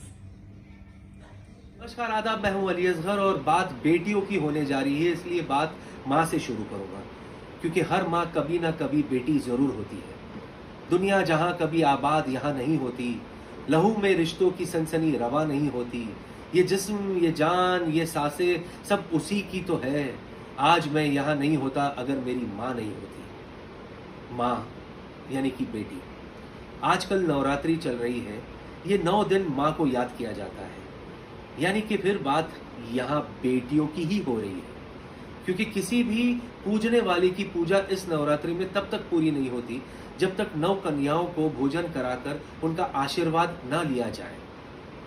कन्या यहाँ माँ मानी जाती है। ये हमारा देश, और उसी देश में बेटियां पैदा होने से पहले गर्भ में मार दी जाती है। कौन है ये लोग? इन्हें क्या कहे, शैतान? नहीं, शैतान के दिल में भी अपनी बेटी के लिए प्यार होता होगा। ये तो शैतानियत के परे की बात है। मैं एक एक्टर हूँ, एक वक्त में एक रोल ही कर पाता हूँ, मगर मैं शुक्रगुजार हूँ उस परवरदिगार का जिसने मुझे नवाजा है कि जब मैं घर पहुँचता हूँ तो माँ के लिए बेटा, बीवी के लिए एक शौहर, बेटी के लिए पापा हो जाता हूँ। मेरी माँ जिसकी वजह से मैं दुनिया देखी है, मेरी बीवी जिसके साथ मैं ये दुनिया देख रहा हूँ, और एक बेटी जिसके चलते कल उसकी नज़र से फिर दुनिया देखूंगा। 3 बेटियां जिसकी वजह से मेरी दुनिया चलती है। सच कहूँ तो दुनिया बेटियों की वजह से ही चलती है। बेटियां चिराग है जिसे ये दुनिया रोशन है। मैंने काफ़ी पढ़ा इस बारे में, तो पता चला कि बेटों की चाहत में बेटियां मार दी जाती है। ये कैसी चाहत है कि आपकी अपनी चाहत से पैदा होने वाली बेटियां मार दी जाती है? अगर सबको बेटा चाहिए, ख़ानदान का नाम आगे बढ़ाना है, सारे लोग अगर यही करने लगे, सारे लोग बेटे ही पैदा करने लगे, तो आपका बेटा ब्याएगा किससे? लड़की कहाँ से लाओगे अपने वंश और ख़ानदान का नाम आगे बढ़ाने के लिए? वारिस कहाँ से लाओगे? क्योंकि लड़कियां तो बचेगी नहीं, और फिर गुड़ की तरह मर्द को नोचेंगे। और इस तरह जैसे कि हम जानवर से इंसान बने, वो दिन दूर नहीं होगा जब इंसान फिर जानवर बनेगा, और ऐसा होने से हम और आप रोक सकते हैं। कानून तो बहुत बन जाएंगे, मगर यहाँ बात कानून की नहीं हो रही है, बल्कि सोच बदलने की हो रही है। राजा दशरथ जी के 4 बेटे थे, उनके खानदान का नाम सब जानते हैं। वहीं राजा जनक जी की 4 बेटियां थी, जिसमें से एक सीता जी थी। उनके पिता को भी सारी दुनिया जानती है, उतना ही जितना राजा दशरथ जी को जानते हैं। बेटियों का पिता होना कोई गाली नहीं है। Rani Lakshmibai, Razia Sultan, Ahilyabai Holkar, Aruna Asaf Ali, Mirabai, Kalpana Chawla, Indira Gandhi, Mother Teresa, PT Usha, Sania Mirza, Phogat sisters, Saina Nehwal, Indra Nooyi, ये सारी बेटियां ही थी जिन्होंने सारी दुनिया में अपना और अपने खानदान का नाम रोशन किया। आइए मिलकर नारा देते हैं, पिता का सम्मान हो, खानदान का गुरूर हो, उसी घर को घर समझा जाए जहां बेटियां जरूर हो। Thank you so much, Ali Asgar, for that fabulous performance. I'm sure we all had a great time.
We would like to thank our sponsor for tonight's event. Our media partners are Radio City, Women's Era and Medgate Today. And our supporting organizations are Servo by Indian Oil, HEWA and Government of Maharashtra. Thank you so much for supporting us. It really means a lot to us. Thank you so much.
Thank you very much to all of you, to all the president who has become our jury this year, especially the IMA president, Dr. Jailal, Dr. Psychiatrist, Dr. President and Pediatric President, all of you, all the presidents, especially Dr.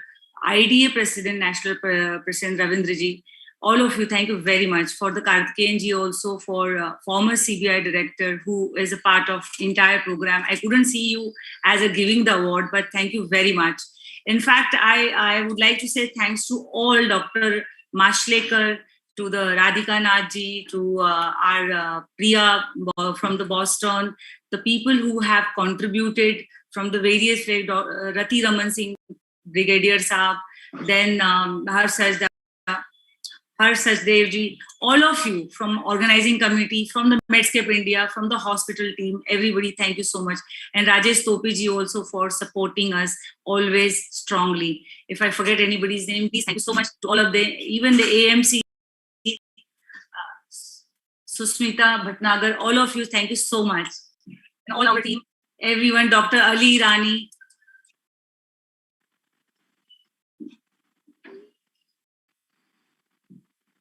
Dr. Agrawala,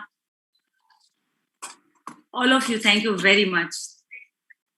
Thank you so much. Thank you very much for the great program. And I know it was a very, very short time. We got to do this virtual program, and this award this year definitely is virtual. Next time it will be going to be the way it has to be. And I totally feel happy the way everybody, all the medical association and council and people have and friends have supported this program to make it happen. Thank you so much, all of you. Jai Hind.